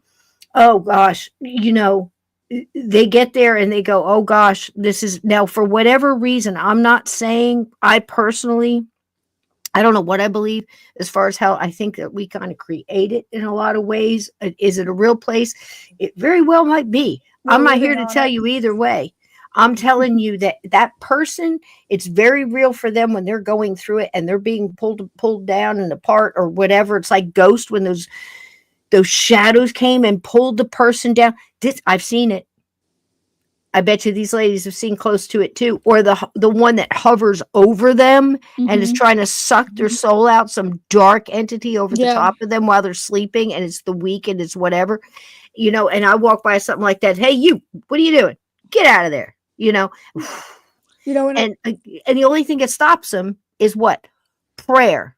And the tools that work. So don't let anybody talk you out of that. That is one of the biggest, nastiest things that they've tried to pull on people for the past 100 years, is that the devil doesn't exist and God is a joke. Don't you believe it?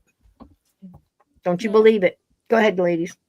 Well, actually, what I was going to say, I've changed my mind about saying, because I don't want to leave this flavor in people's mouths when we go off. This is another thing. So I'm going to have Michelle go and tell us I can tell you about that burning thing. That's why I was bringing it up, unless you absolutely want to know about it. Oh, yeah, please. We give the truth here. Bring it on, girl. Tell us. A lot of times when people pass, there are spirits that have followed them throughout their lifetime, that have created havoc, and they have fed off the leash of these people, and they continue to torment the spirit when it starts to cross. And a lot of times when they don't cross, they're still followed by these, because the energy that the spirit still emits when they're having that sadness in the spirit. And let me just explain something. When people pass away, in order for them to leave the negative emotions behind with their body, they need to cross over. If they choose to stay earthbound, they keep all of their senses.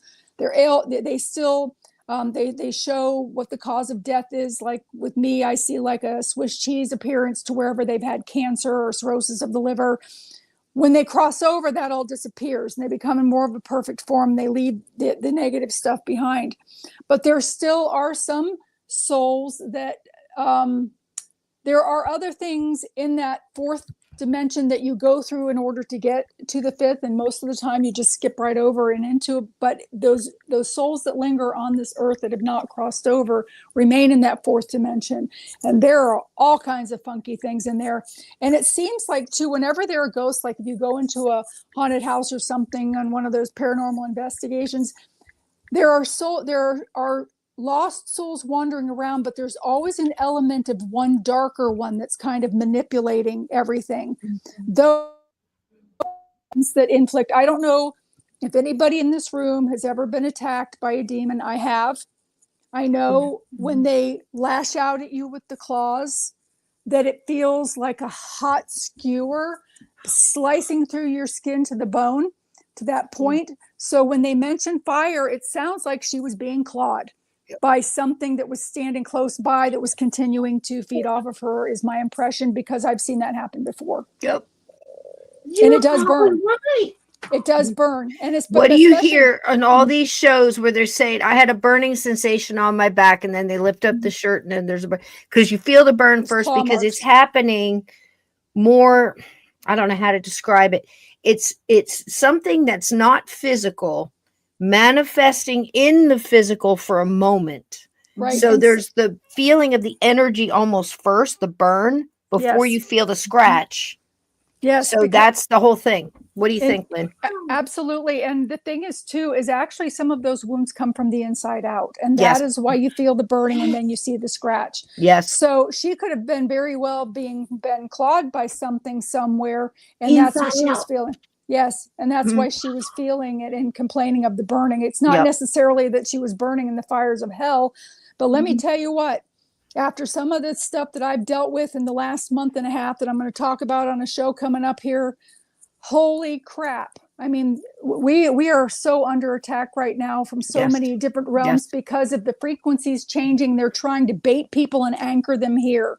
They want them to stay so that they can feed off of them. You're even hearing about these animals that are in this death twirl thing, and then all of a sudden you see black and lights, and then they like disappear, or they drop and they're dead.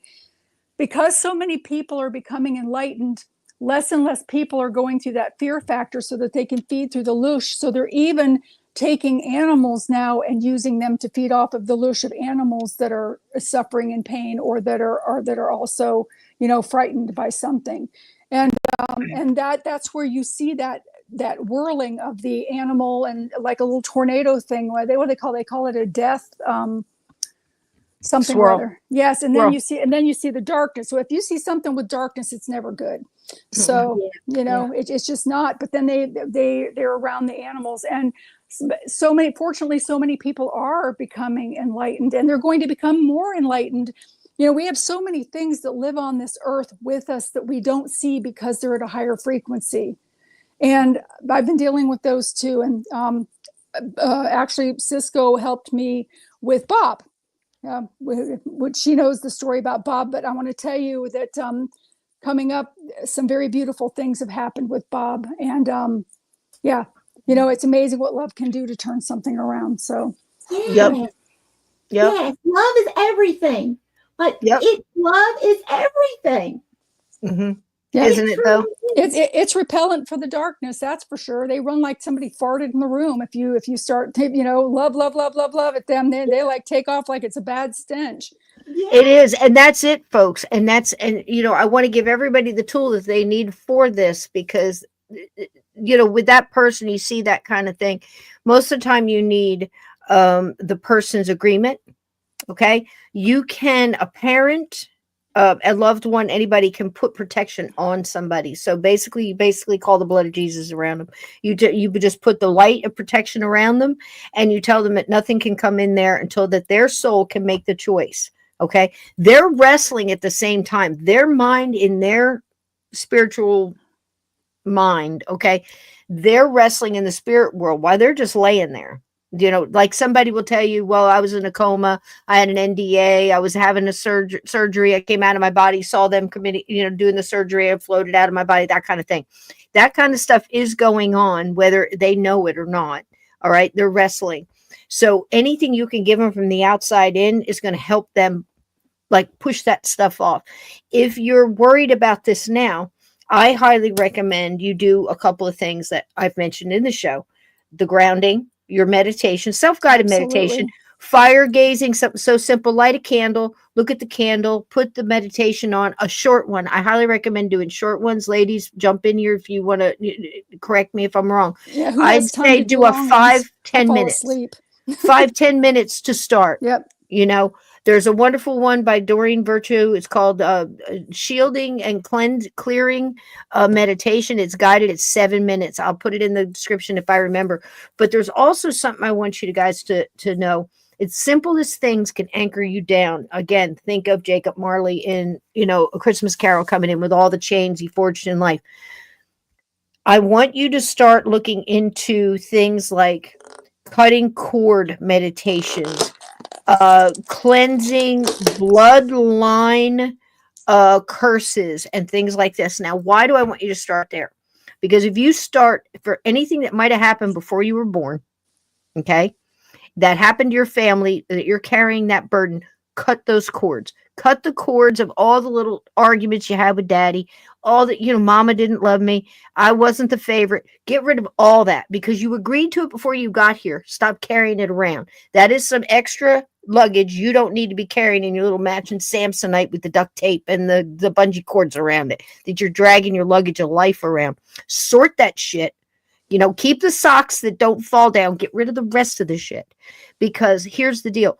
You don't want to be doing this at the end of life. You know, I'm so sorry, Maggie. I never, you know, I stole your boyfriend and I never told you. Write it down and send it to her. Tell her, get rid of everything and get rid of the cords that are attached, that are really dragging you down. Like Lynn is saying, like Michelle is saying here, that's the stuff you need to get rid of. The regret, the jealousy, the anger, the bull crap you got going on with the chick down at work. You know, all of that stuff, let it go. Some people are put in your life to test you, to push you so you can hone your armor and make it stronger, like the masking of a sword. Okay? I'm telling you, it's a hard thing, but once you get it and you go, are you telling me that my spirit guides, the universe, whoever's in charge and got this wheel, put that bitch in my office just to test me and make me stronger? Yes. And at the same time, she's learning and she's going through stuff. You can't control that. You can only control how you react to it. That's yours. That's what you're responsible for. So thank the bitch in the office that tests you every day and makes you have patience and makes you hold your tongue and makes you not key her Mercedes when you go down to the parking lot because you made a choice not to do it. That was your little yes, your little no. And if you watch Nefarious, the demon that jumps in that man will tell you, I got in here because of little yeses and the little no's. And I want you to watch another movie. And we've said it here before. And ladies, if you've never seen it, I highly recommend. Lynn, I believe you have because we talked about it last year around this time. You know, the number one biggest rock in your pocket right now in that big overcoat or life you have with all the big pockets and all your little pebbles and rocks put in there. The heaviest one, forgiveness. Forgive them, for they know not what they do. You have to forgive them. I had to forgive my father and said, look, if we agreed for all this stuff, you did a good job. I love you. Thank you for doing it. I learned from it. I'm stronger. I'm a warrior because of it. You know, my armor is thick, you know, and my toolbox is full. Thank you. Thank you. Thank you. Now you can look back. Do you wonder why light workers have such a hard life? It's that.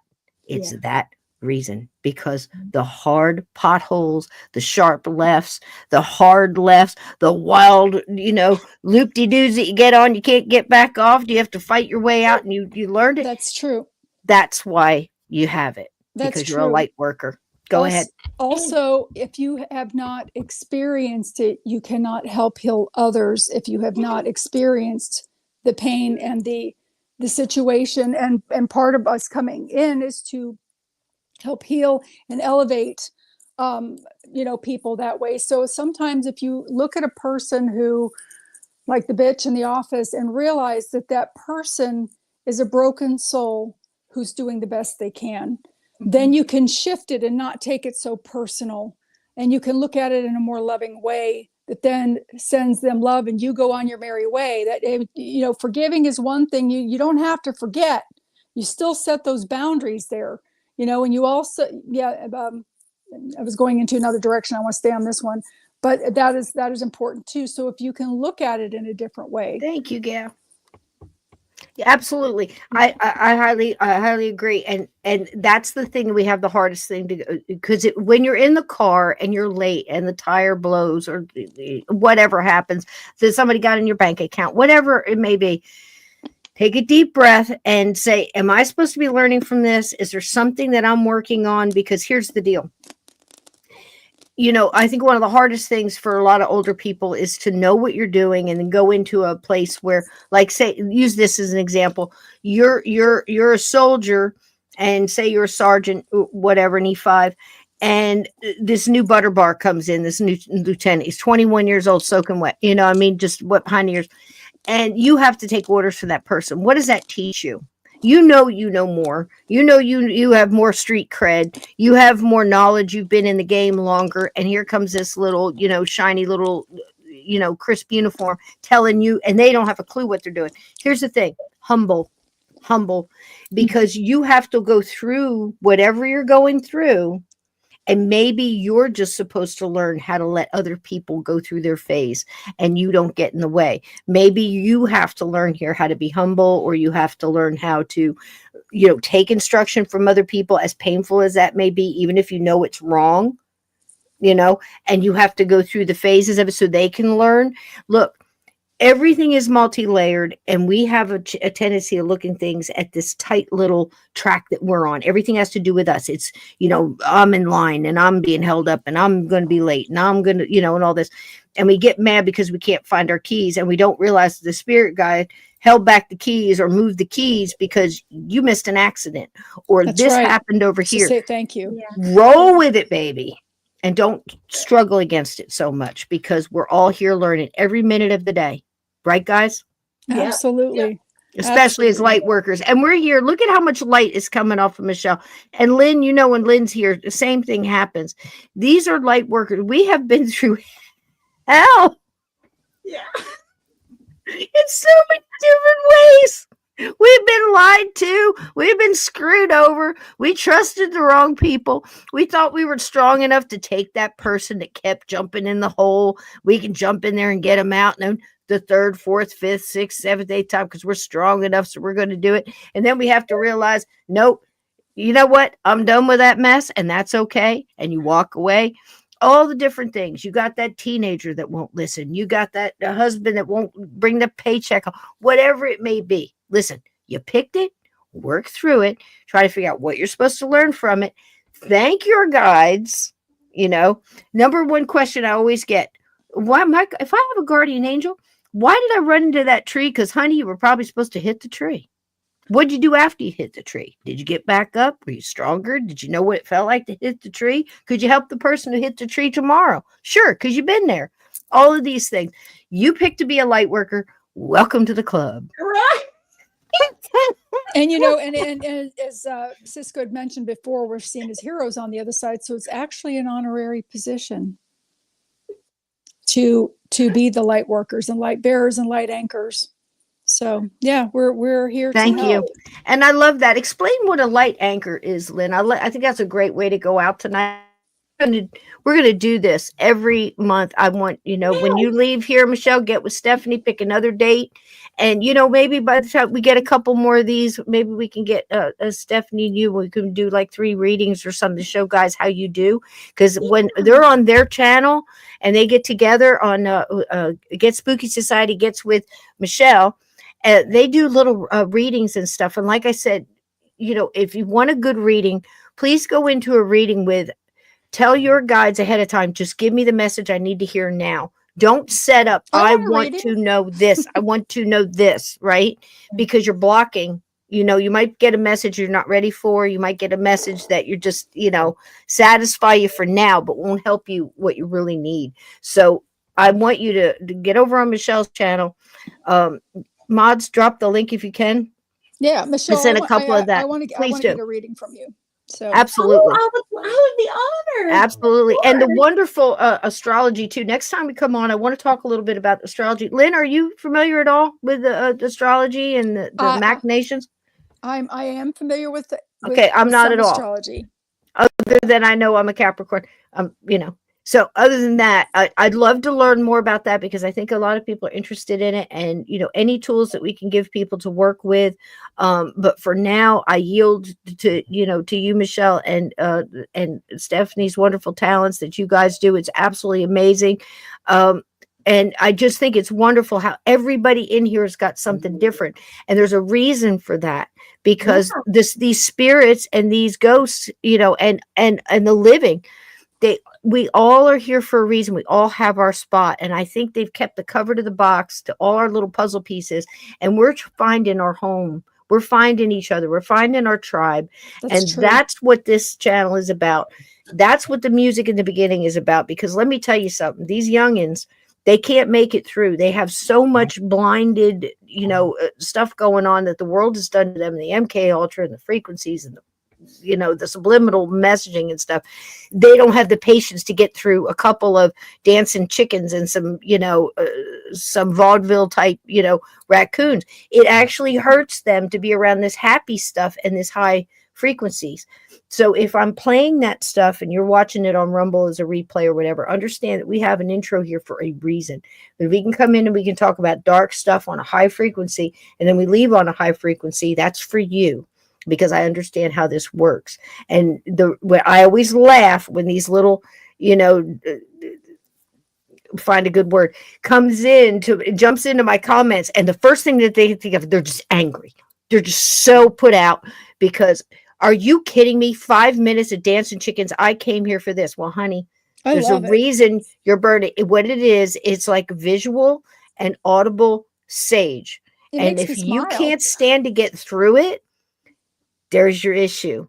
This is your issue. You're in that realm of this agitation because all you think of was to put a negative comment. You took the time, and all in caps, which is, again, sweetie, get yourself together. Okay. I dance around the room. I dance around the room to the music that you play. I love it. It makes me smile. See, they just don't realize that it's like a door. It's like I have a guard at the door, and if you can't get past my bouncer, if you don't have the right ID, go get the right ID and come back, because you're going to learn stuff here, and you're going to learn stuff. So maybe you don't have to call somebody when something happens, or you messed with something you shouldn't, or you have abilities and you don't go down the wrong road. We're trying to get you to the right people that can help you understand your abilities, and then you can use them as a light worker in the capacity you were meant to use. That's what we're here for tonight. I love you guys so much. Lynn Monet, where can we find you, my sweetie? At www.lynnmonet.com. I'm currently streaming on Gaia with Beyond Belief with George Norrie. I'm going to be starting a new podcast coming up here in January with on Ground Zero with Clyde Lewis, not with Clyde Lewis, but it's going to be on the network that he also uses. So that'll be coming out. And I've got a book. That's getting ready to come out at any time here. The next show that we have, it should be out by then. I hope so. So the next show that I'm on with Cisco, I will be doing the free ebook thing for donations of $20 or more to Cisco, and you'll be able to get your ebook from me. So and then I've got one that I'm currently writing that's almost finished, so I should be having actually two of them coming out back to back. So there you go. Very interesting stuff. So there you go. They love your magnificent smile, Michelle. Everybody's just radiating tonight. And I may be your soul sister, honey. I might be your spirit animal. And I've been known to bite. So I'm pretty sure off your energy, I'm getting that you're good. You're good with that. You're okay. So you're going to be fine. And thank you, all the new people that came in tonight, everybody that subbed, everybody that came over from Michelle's channel that Lynn brought in. We love you so much. You're welcome here. This can be your soul tribe. Absolutely. Listen, I'm going to say some things that's going to piss you off, but I'm going to tell you the truth, because I'm too old to lie about this. This is what I'm here to tell everybody. Listen, we have got to start understanding ghosts, because they were people too, and they just need help. And if we can prevent one person from becoming a ghost and not have to deal with it here and get them over there so they can do their next thing, well, then we've done our job, and try to make life a little easier for you. Michelle, where can we find you, sweetheart? Yes, you can find me on YouTube. Also, you can find me on TikTok and Instagram. It's all the same.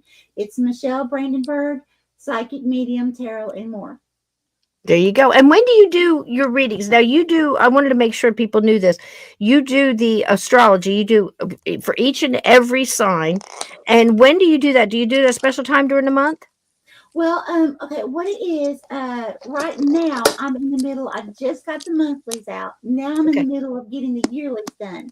So Okay. it's kind of changing things a little bit for me. Plus, I just started a second job. So, Okay. my schedule's a little mixed until Okay. next week. Now, next week I'll go back on schedule. So Mondays I go live with the zodiac signs. Love that. And I'm thinking about 9 a.m., but I'm not setting that in stone right now. I'm still tweaking. So just get over there and subscribe to the channel. People will be able to see Yes. it there. Okay. I also do past lives. From here, I try to get on there, at least twice a month to do free past life readings, for people in the chat. But I also want to switch it up. I don't want to just always have it past life readings. So you got a lot of stuff going on in the channel there, just like Lynn. And I mean, again, go into Lynn's and you see if there's an interview there that might resonate with you. What I want you to do now for the next week till we get together, or like say for the next month, there will be shows in between. We do them every Sunday, every Monday. And tomorrow night I'll be with Steve Stockton. But what I want you to do to next time we get together again, I'm going to call it Circle of Lightworkers every time. So you'll know when we're on. And it'll be whoever's here, Stephanie, Michelle, Lynn. We might have some other people join us. You never know, because the spirits kind of guide this. So it's what we need to hear at this time. So what I want you to do is make sure that you're in with both of them. You're connected to their channels, and over here on Rumble. And during the week, during Rumble, I'm going to try to get in there. And one time this week, I'm going to tell you what's going on with these orbs and these drones and things like that. I don't want you to be afraid. I'm going to tell you the truth that I'm getting, and I do some hella research on this stuff. And I'm telling you, I've got my eye on this stuff, and I don't want you to fear, but there are some things we need to know. So you can be prepared. Don't be scared. Be prepared. So, anything that you can do around the house to tighten things up, get some bills paid, get some extra, extra cut can of beans, make sure you got water, all that kind of stuff, because it just makes sense to do that. Yes. And definitely do that, and keep your eye on, everything. And listen, I'm going to tell you one thing. If a plasma orb comes by your house, do not get on the back porch and have a conversation with this thing. I'm telling you right now, honey, these are not aliens. They are not aliens. They were reverse engineered. They're us. Yes. And it's corporate. And I can explain that, but we have to explain that on another Are you referencing those turquoise and rogue military? Are they those turquoise colored orbs? Is that what you're talking about? All the orbs right now. Everything is reverse engineered stuff. Can I say something on that? But on the plasma. It's hard to believe, but it is. Without saying too much. Mm-hmm. So in consciousness, I go on the spacecraft. So sometimes as I'm leaving, as they release me or whatever you want to call it, I fall backwards. And so it's like I'm looking up at the bottom of the spacecraft, and I can see the spacecraft are always slick. They're slick. There's no bolts. There's no nuts. There's no parts that look like a bridge, like holding something together that you would weld. Right. It's smooth. It's all smooth. Always remember that. Mm-hmm. So that's one of the things that I don't have enough time to explain everything tonight, but like I said, for now, I'm not saying there aren't aliens out there. I'm not saying that. I'm saying what you're seeing isn't. Just like I told you, because here's the thing. If they were, and they didn't want to be seen, they wouldn't be following our navigational lights, trust me, it's a mixture of things. It's multi-leveled. Okay. It's intentional. And it's intentional.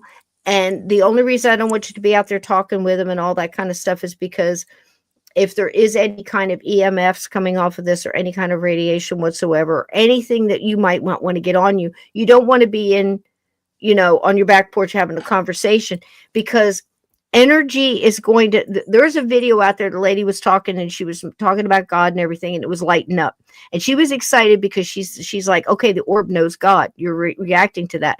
Well, if you took somebody that said just the something of the opposite, it's going to react the same way, because it's reacting to the energy, the vocals, not so much what they're saying, because this is reverse engineered. It's us, it's rogue military, there's a lot going on.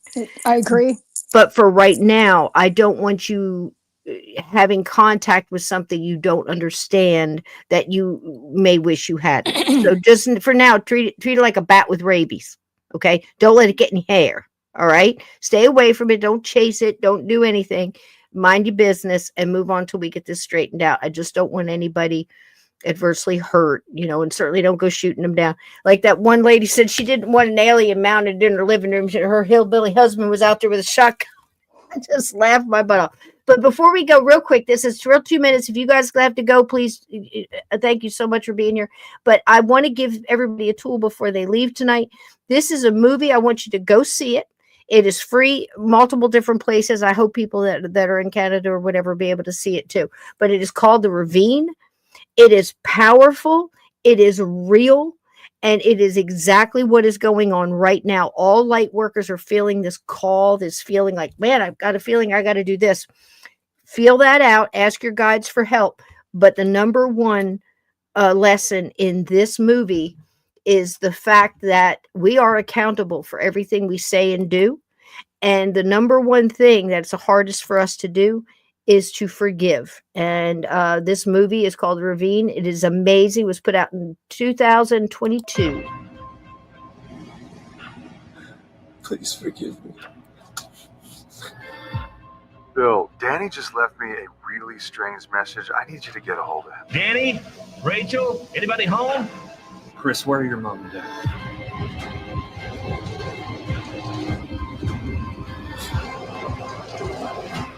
I can't look for Mom.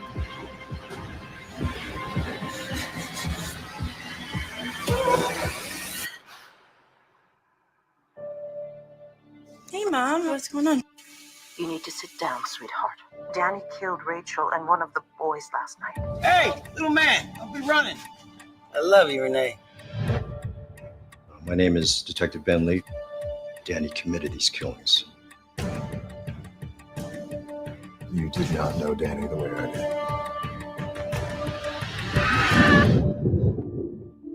We all have one question before us today, and that question is, what meaning will we attach to these events? This is very common for witnesses to be people with dicey backgrounds. We need to know all the facts. Promise me you won't hurt him, Mitch. Where is he? We all experience darkness.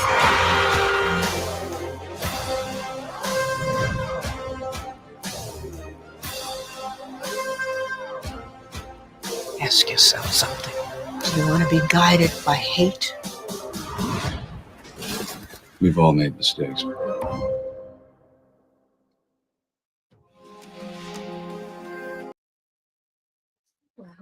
Wow. This is a very powerful movie, and it starts out powerful and it goes through. There is a light worker in here, and I believe it's played by Ruby Dee, and she just looks at her husband. He says, what are you going to do? She says, I'm feeling this. This family's going through this. What are you going to do? She goes, I'm going to go explain love to them.